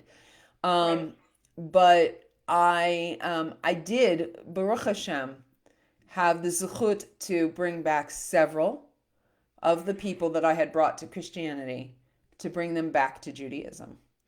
Uh, Um, Not as many as are I would have you liked. right? Um, did are you still in touch with anyone from the Messianic community that you were in before you became religious? uh, no. um, How did they react to that? so when I rejected Messianic, when I rejected Yashka, at the time, we were actually not pastoring a congregation of our own at that time because we were in the Jewish community and we were technically members of local Messianic congregation. And my sister and her husband were attending a Messianic congregation actually in Baltimore. And like I said, at first we didn't live in Baltimore. We moved to Baltimore. No, no, we were in Baltimore at that time. Never mind. When we rejected Yashka, the leadership of the Messianic congregation in Baltimore took my sister and her husband aside. Actually, come to think of it, I heard from somebody who had been a member of the congregation, and after hearing this announcement, she started to look into conversion. She converted to Judaism, and Oh, she's now a friend of mine on Facebook. And yeah, it's actually really really cool because I didn't know what was going on, but then when I was visiting Baltimore one time on a speaking tour, a mutual friend of ours arranged for me to have a Shabbos meal with her because she was like a fan, you know. And wow. she told me about how it was the announcement that they made in the Messianic congregation that kind of triggered her to say, you know, maybe I need to look into this. But basically, when they found out that I had left Messianic Judaism, they made an announcement in the congregation basically telling everybody to stay far away from us because otherwise we were going to brainwash them to come to Judaism as well. And they specifically took my sister and her husband aside and told them to make sure that they had as little to do with us as possible. You know, like not to do anything with us. Do you think that that's common in Oh yeah. Messianic Oh yeah, because congregations? they're afraid. If I mean, you know, it goes both ways. We would do the same thing, right? If Right. somebody in the Orthodox community became Messianic, we would warn everybody to stay away from them. Why? Because they might have influence on us or our children or our families. So they did exactly the same thing we would have done, just in reverse. So then, do you think that it is possible though for people to kilu be Bali Chuvot or like true Bali Chuvot like you or converts like Abba and still keep in touch with people from their past in the Messianic world? Oh, absolutely. I have friends now. Um, Actually, most of them are from the Seventh Day Adventist Church. We spent some time in the Seventh Day Adventist Church, You and spent some time everywhere. yeah, well, there's that. But we had friends there. Last name was Goldstein. He's Jewish. She's not. Um, but he's a Greek scholar or something, and he preaches from the Septuagint, and he used to amaze me how much he knew, really. But I'm friends on Facebook. I think technically I'm friends on Facebook with him and his wife and his daughter, who is Well, my kids are, I think, friends with on Facebook. and Um, they're okay with you not believing in Messianic Judaism I anymore? mean, we don't talk. You know, like Right. you have to remember that I'm very much a public person, so I don't Right. regard Facebook as the same kind of social, like private social network that most people do. Like for me, it's a way to interact with my public. So there are people that have asked to be my friend that Right. I accepted their friend request. We're friends, but we don't necessarily interact. So I don't know what they say. I don't know if he takes Right. the things that I say and then uses them in church on Saturday to Right. rebuttal, what I Well, I say. guess I'm more like thinking in the general sense of like, is it possible? Because I know that, someone asked about Abba's parents, and Hmm. I know that for a really long time, nobody spoke to anybody Right. because It was denying too Jesus painful. was like death, right, in their eyes. Yes. Like it's like they murdered Like your Ter soul and Kriya, their son's Sit soul, and Shiva. Yeah, same thing. right. It's just like how it used to be when Jews married non-Jews and how the parents would, completely cut off contact. Yeah. So I'm just wondering if it's possible. I'm, thank God, back in touch with his family and everything, Yeah. but um, it does it seem a little unlikely for someone to be able to just like keep those friends? I mean, I Let me guess if you like just change religions, like I know we have friends, mutual friends who converted and were able to keep some of their friendships from when they were Christian, but I feel like it's different when it's when you're a missionary, or is that just like No. something I made I up? mean, look, my sister and I, okay, we have an attachment because we're siblings, but Right. she's still messianic. I mean, she doesn't go to church, all Right. right, but she's still very much a believer in Yashka. And every time I go on a speaking tour, almost every time, I spend time with my sister. Sometimes it's only a day, sometimes it's a week if I Right. have time off, right? We've learned how to navigate what we do have in common without getting too deep into the, semantics of the words, but we've learned how to, and she's very respectful though. My sister has a set of kosher utensils that are in a bucket that she keeps for me that are never touched ever, Right. except We when I use them. come. Right, you used them. And she's extremely respectful. She even went so far as to try to get the kids to turn off the TV when I was there and it was Shabbat. And of course, they were like, they don't even know what Shabbat is, which makes me very sad. Right. But so yes, it is possible. Look, my brother-in-law and sister-in-law, and my husband's whole family. Thank God we've mended a lot of Right. those fences or bridges or whatever you want to call them.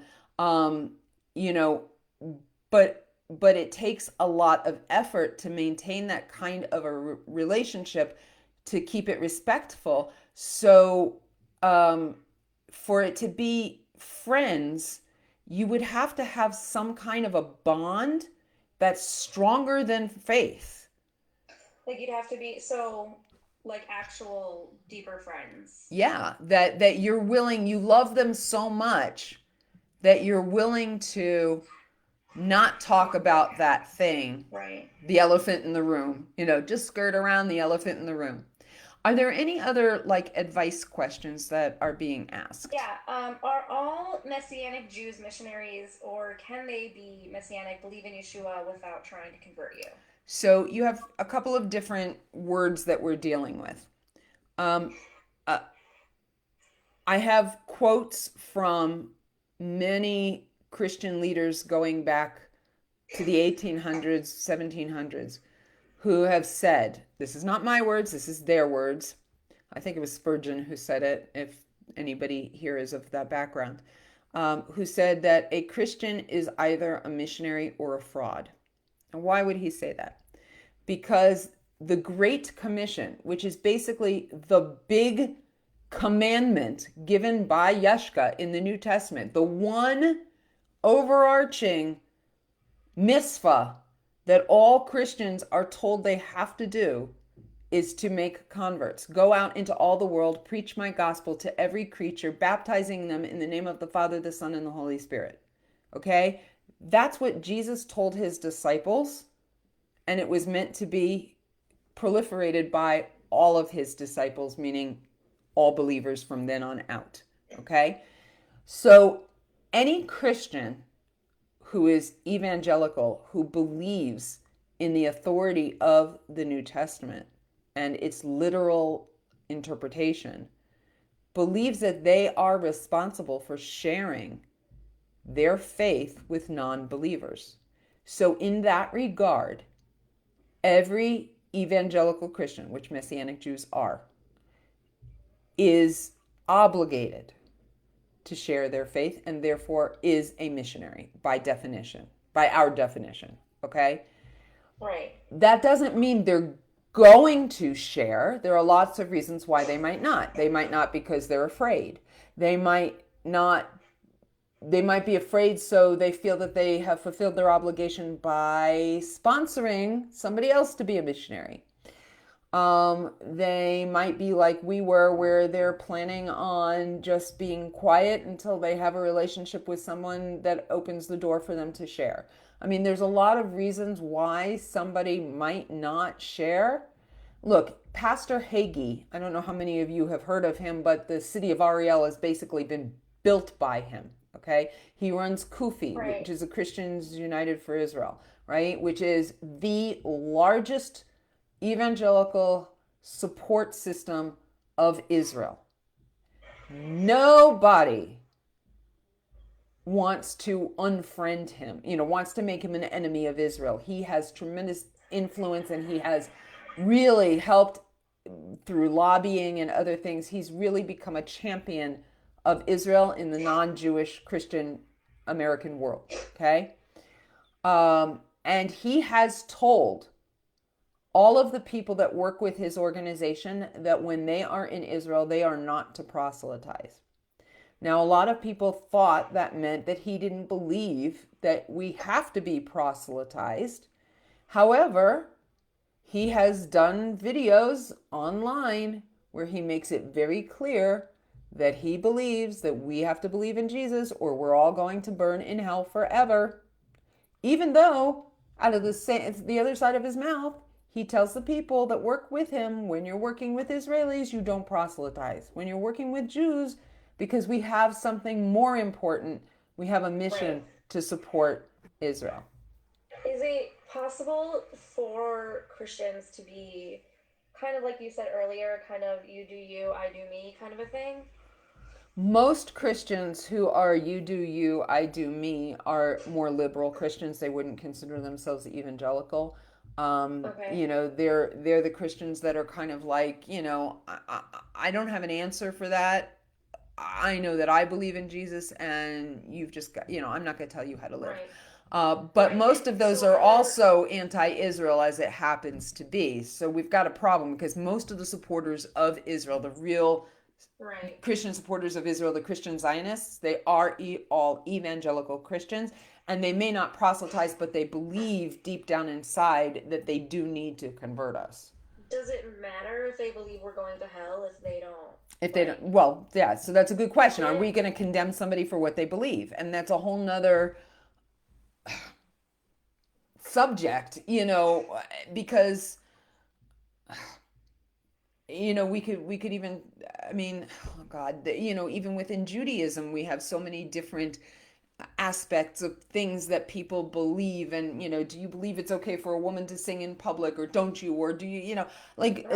are we going to start calling out everybody because they don't believe what we believe?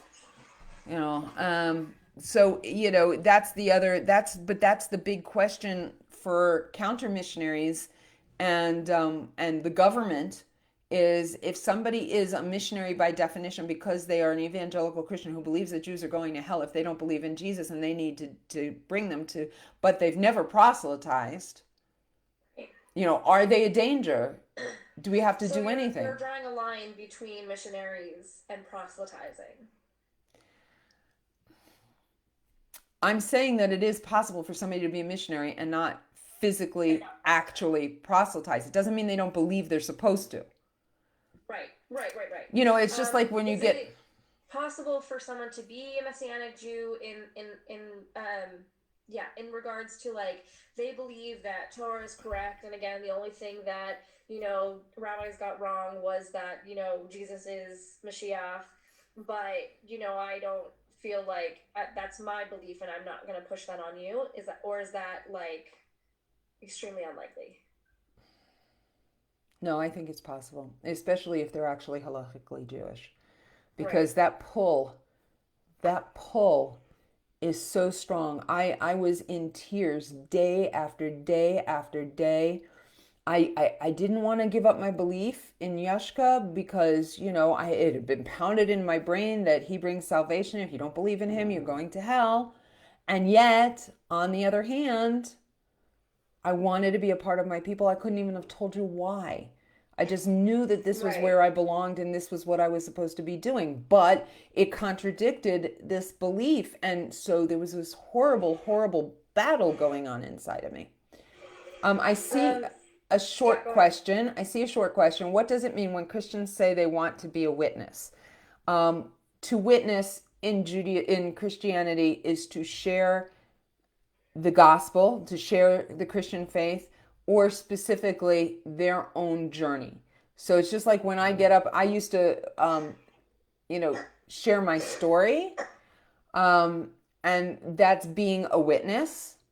But it basically, to be a witness is to share the gospel, the Christian faith with others, with the intent that they would come to believe in Jesus. Right. Is there ever a point where a missionary who has a target realizes it's not going to work, this person is not hearing what I have to say, is not going to be convinced by me, and will let it go and try to find somebody new, or are they going to stick with that person until the end of time? Oh, well, I mean, it depends on how nasty the person gets, but they might drop it. Um, and they might not. It depends. Again, there's so many factors. Is it because they've become friends with this person? Is it that they see the person on a regular basis, so they'll just continue to try to, influence them? Most people who are socialized normally would get the hint eventually and just drop it and move on. Right. Which is why when I teach the counter missionary course, I try to explain to them, my students, that I'm giving you all of this information for you so that you know that Judaism has an answer, because Christianity is going to claim that Judaism doesn't have an answer. Right. But your first best response is always, I'm Jewish, I'm happy with my faith, and I'm not interested. Walk away. That is always the best response to missionaries. Because even me, with all of my experience and all of my knowledge, I don't like getting into debates with them because they'll The best put you in argument is not to circles. argue. Yeah, definitely not to argue. If you can walk away from it, walk away from it. You mentioned that Jews for Jesus specifically works with planting people into Jewish communities. Yeah. Is that true, like across the board for Messianic Judaism, or would you say that that's specific to Jews for Jesus? Well, Juice for Jesus is an organization that is very well funded, well organized. It's basically a business. Right. And so they're in the business of getting money and putting people in, sending out missionaries. Right. Other organizations will train the missionaries, but the missionaries have to come up with, and in fact, even in Jews for Jesus, actually, they have to do a certain level of their own fundraising. And I know this because one day my mother-in-law, when she heard that my son was collecting, he was getting into stamp collecting. When she came to visit us, I think it was in Baltimore, she brought us this big box of stamps. And I noticed that like 80% of the stamps in the box were from Israel. And she Wow. said, "Wow, if you're wondering where we got all of these stamps from Israel, we've actually been supporting a Jews for Jesus missionary in Israel for about Oh, 10 lovely. years. Yeah, for about 10 years. Yeah, I felt like, do I even touch them? Like, it was like, it felt like, um, but yeah, We don't talk so about that stuff anymore. try not to talk about that stuff with your 80-year-old mother-in-law now. Yeah. Um, it's just like um, there's no point. It was like when I told her that I didn't believe in Yeshka anymore, and she said why, and I said because of verses that have been taken out of context, taken out of mistranslated, or fabricated. And she says, so she writes back to me, okay, which verses have been taken out of context, mistranslated, and fabricated? And I said, Mom, first of all, it would take a whole book to tell you, and second of all, what would be the point? Because I'm not going to convince you to change your faith. And if I could, what would I give you in exchange? Now, at the time, I didn't know right. about Noahide, but, about B'nai Noach. But anyway, okay, so yeah. Um, okay, so let me find the. Okay, are there steps you suggest for a rabbi and rebbitzin of a community to take when they feel, or I would say when they feel that there might be a problem, or I would even connect it back to what happened to you, that what could have been done or should have been done in your situation, like when they're told that there might be missionaries, like how should they respond? How should they? Okay, that's a great question. If you are a rebbitzin or a rabbi or a kiruv worker in charge of a community, and you hear that there is somebody in the community that may be missionaries undercover, if they are active in the community, I'm not talking about just like somebody who happens to live down the street or whatever, but nobody knows who they are.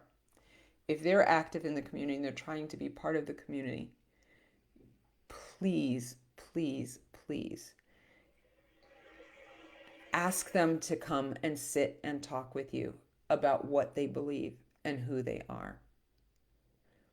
Tell them that you've heard rumors and you don't want to listen to those rumors. You want to know from them who they are and what they believe and give Do you them think an they'll be opportunity. honest? I think that you'll be able to tell from their body language if they're hiding something. Would you recommend maybe if they are not necessarily the most Forthcoming. socially aware, having maybe a professional with them, For or sure. For sure. I would start, yeah, if the rabbi and Rebbetzin are afraid that they won't be able to read their body language, then it might be useful to have somebody who, depending on where you live, there are a lot of professionals, but then there's, you know, I mean, obviously, if you're having a first meeting with somebody, you're not going to fly me out from Israel to come sit with right, you. But if you have somebody in the community that you know has a background like mine, who converted and you really trust and believe them, especially if they're rabbis or kiruv workers themselves. And there are plenty of truly devoted from Jews who come from a Christian background. Please don't start suspecting everybody just because they have a southern twang or say the word Lord every once in a while, okay? If you have no reason to suspect anything, don't go there. But if you find out somebody says something about somebody, sit them down, say, look, we've heard some rumors. We want to know from you what you believe. Why are these rumors coming out? right, And if they say, well, we don't know, you can say to them, do you believe in Jesus? And watch their body language. right. And if they Because even if they say lie, it's no, probably yeah, you should be able. And if they say no, say, what about Yeshua? Right? right, And if they still say no, so you could say, so you do not believe that the Mashiach has already come? And watch their body language. If you have reason to believe that they're halachically Jewish and they are believers, ask them if they will learn with you with the or with a rabbi in the community. If you do not feel qualified, I can try to reach out and find somebody in your community who would be qualified, or somebody who at least, if you're in Montreal, maybe I can find say, okay, Toronto's not super close, but we could find somebody who's closer than Israel, um, right. to come and help you, or we could learn virtually online. Nowadays, it's, we could set up an appointment. But the thing is that when we told the rabbi what we believed, and this I didn't get a chance to share in the story, but I do on my story that's online and in my book. And I'm gonna just like, if you could think of if there's one more question, and then I think we should wrap up because we're over two Yeah, hours. Um, when we told him what we believed, he said to me, and there's a whole funny way that I tell it, but he stopped and he thought for a while, and then he said, the most important thing that anybody has ever said to me anywhere along my Jewish journey. He said to me, you are a Jew no matter what you believe, even though what you believe is not Judaism. He said, let me be clear. It's not Jewish. It's not kosher. It's not okay. But as a Jewish woman, you have an obligation before God to fulfill the commandments that God has given the Jewish people. Therefore, I'm going to allow you and the children to continue coming to shul. He did ask that my husband not come because he really didn't know what to do with him. But he said, but there's one caveat. I want you to talk to this guy from Jews for Judaism. And at that nice, moment, I felt like I couldn't say no. Now, when I tell the story, I explain that I tried to put it off, right. but I really felt like I couldn't say no. And when You he were made it pretty very clear, thankful in the end, so yeah, yeah, definitely, it was. That's Look, good for me. and me, Yeah. basically Mark Powers saved my life, in many ways. So I'm very, very grateful for that. All right. Is there one last question you think I should answer? I think this question is asked in a lot of ways, in a lot of different ways, and I'm not sure if there is a specific answer, but a lot of people have asked in many different ways, like, how can you tell? And I know that there's no simple answer for that, but like, I think maybe how to tell, like, how do you know? Because we talked about also before we started the live about how this is really really ruining things for true ballet, true vote, and true daring. Yes. Because how do you know if someone is being genuine or not? Like, is there a way? Like, how do you? You How don't. much do you dig? How? Because you're not supposed to dig between, behind a convert's past. That's considered sensitive. But like, how do Right. you know who's real and who's not? I think that there's this concept of due diligence. I think as a rabbi, I think if you're not a rabbi, you should go to your community rabbi and say something and say, I don't have any evidence, but there's just something that just doesn't feel right about these people, and I'm wondering if there's a problem. And if you are that rabbi or community worker or whatever, like I said, to say, who are you? What do you believe? Do you believe in Jesus? And then if they deny it, take them at their word unless you get other evidence. And Right. yes, every once in a while, you're going to be wrong. Every once in a while, somebody's going to get through. But the danger, look, if I hadn't made headway when I did, like I said, I was already making plans to move to a log cabin in West Virginia and not have anything to do with Jewish world ever again. Me and my four children, and I was now, like, wait a second. yeah, me and my four children, and now 11 grandchildren. Right. And three of my children are boys, which means they probably would have married non Jewish women, and my grandchildren wouldn't have been Jewish. All those souls are, you know, would have been on the head of those who pushed us out. Right. I thank God that the rabbi of the shul we went to, Rabbi Lisbon, for any of those of you who are familiar with Baltimore, took a chance knowing that there were five neshamas at stake. And now, not only does he have those five neshamas, plus the 11 and however many are still to come, he also has in his merit the tens of thousands of Jews that I've had the opportunity to talk to and to Right. share, most of And which have been high also, schoolers. right. And also the people that you might have converted in the future. Correct. Correct. So yeah, just that someone asked about your kids. So just to reassure everyone that all four of your children are, um, Yep.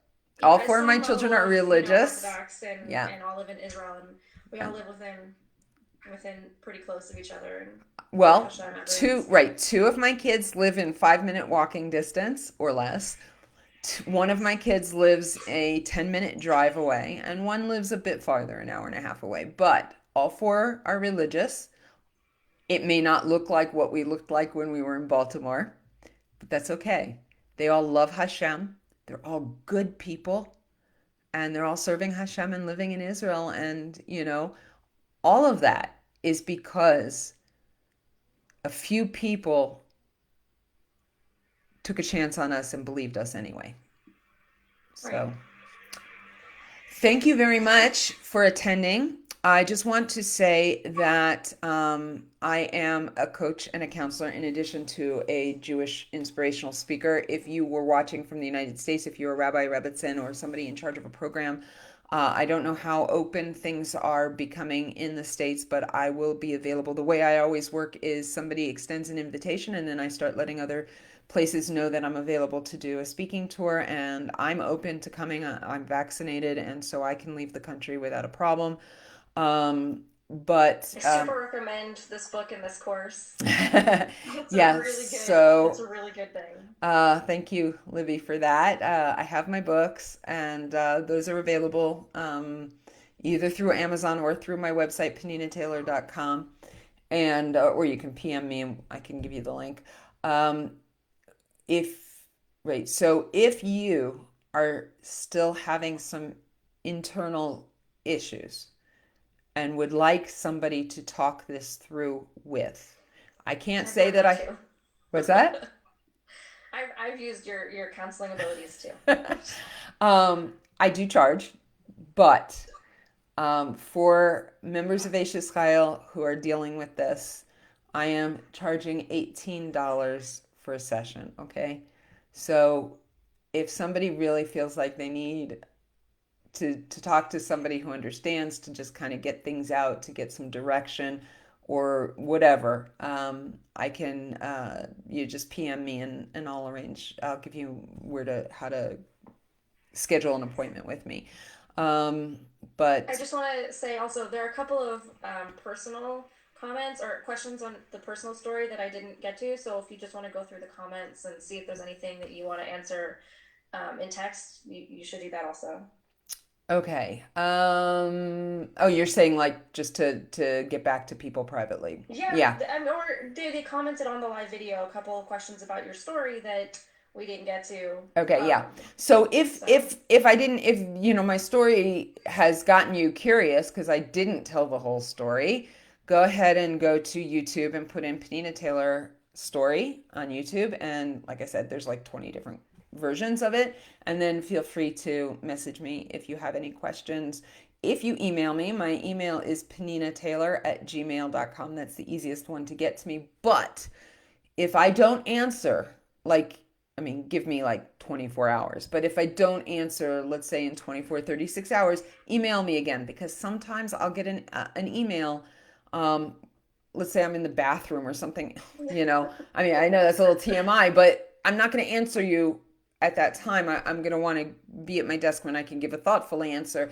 And then I'm human. Sometimes I forget. So just don't be offended. I'm what not you? ignoring you. No, no way. You're I not know. Yes, you are aware I am all too human. Okay, guys, human. it is late. It is 10:20 in Israel, so I'm going to say good night. Thank Thank you you. all. My pleasure. Thank you for emceeing Libby. Sorry you guys couldn't see her, the whole Zoom thing, but thank That's you for okay. It is Tovat important. for uh, for approving, arranging it. I hope that those of you who are dealing with this were able to get a little bit more closure or a little bit more processing going on. Like I said, I'm here if you need to do more processing. I guess I'll just close with this what I said earlier. If you were friends with her, she was your friend. She wasn't using you. Even if she had another agenda for her reason for being in Israel and what she was doing, do not feel like she wasn't your friend. I'm sure, I mean, I can't be 100% sure, obviously, because I'm not her. But if I had to guess, I'd say that she was genuine in her friendship and she was hiding something that she felt would destroy something she treasured. She didn't tell you because she didn't want to lose you. And that's something that's important to remember. Okay? So, with that, I will say good night and I love you all, and I'll see you in the group.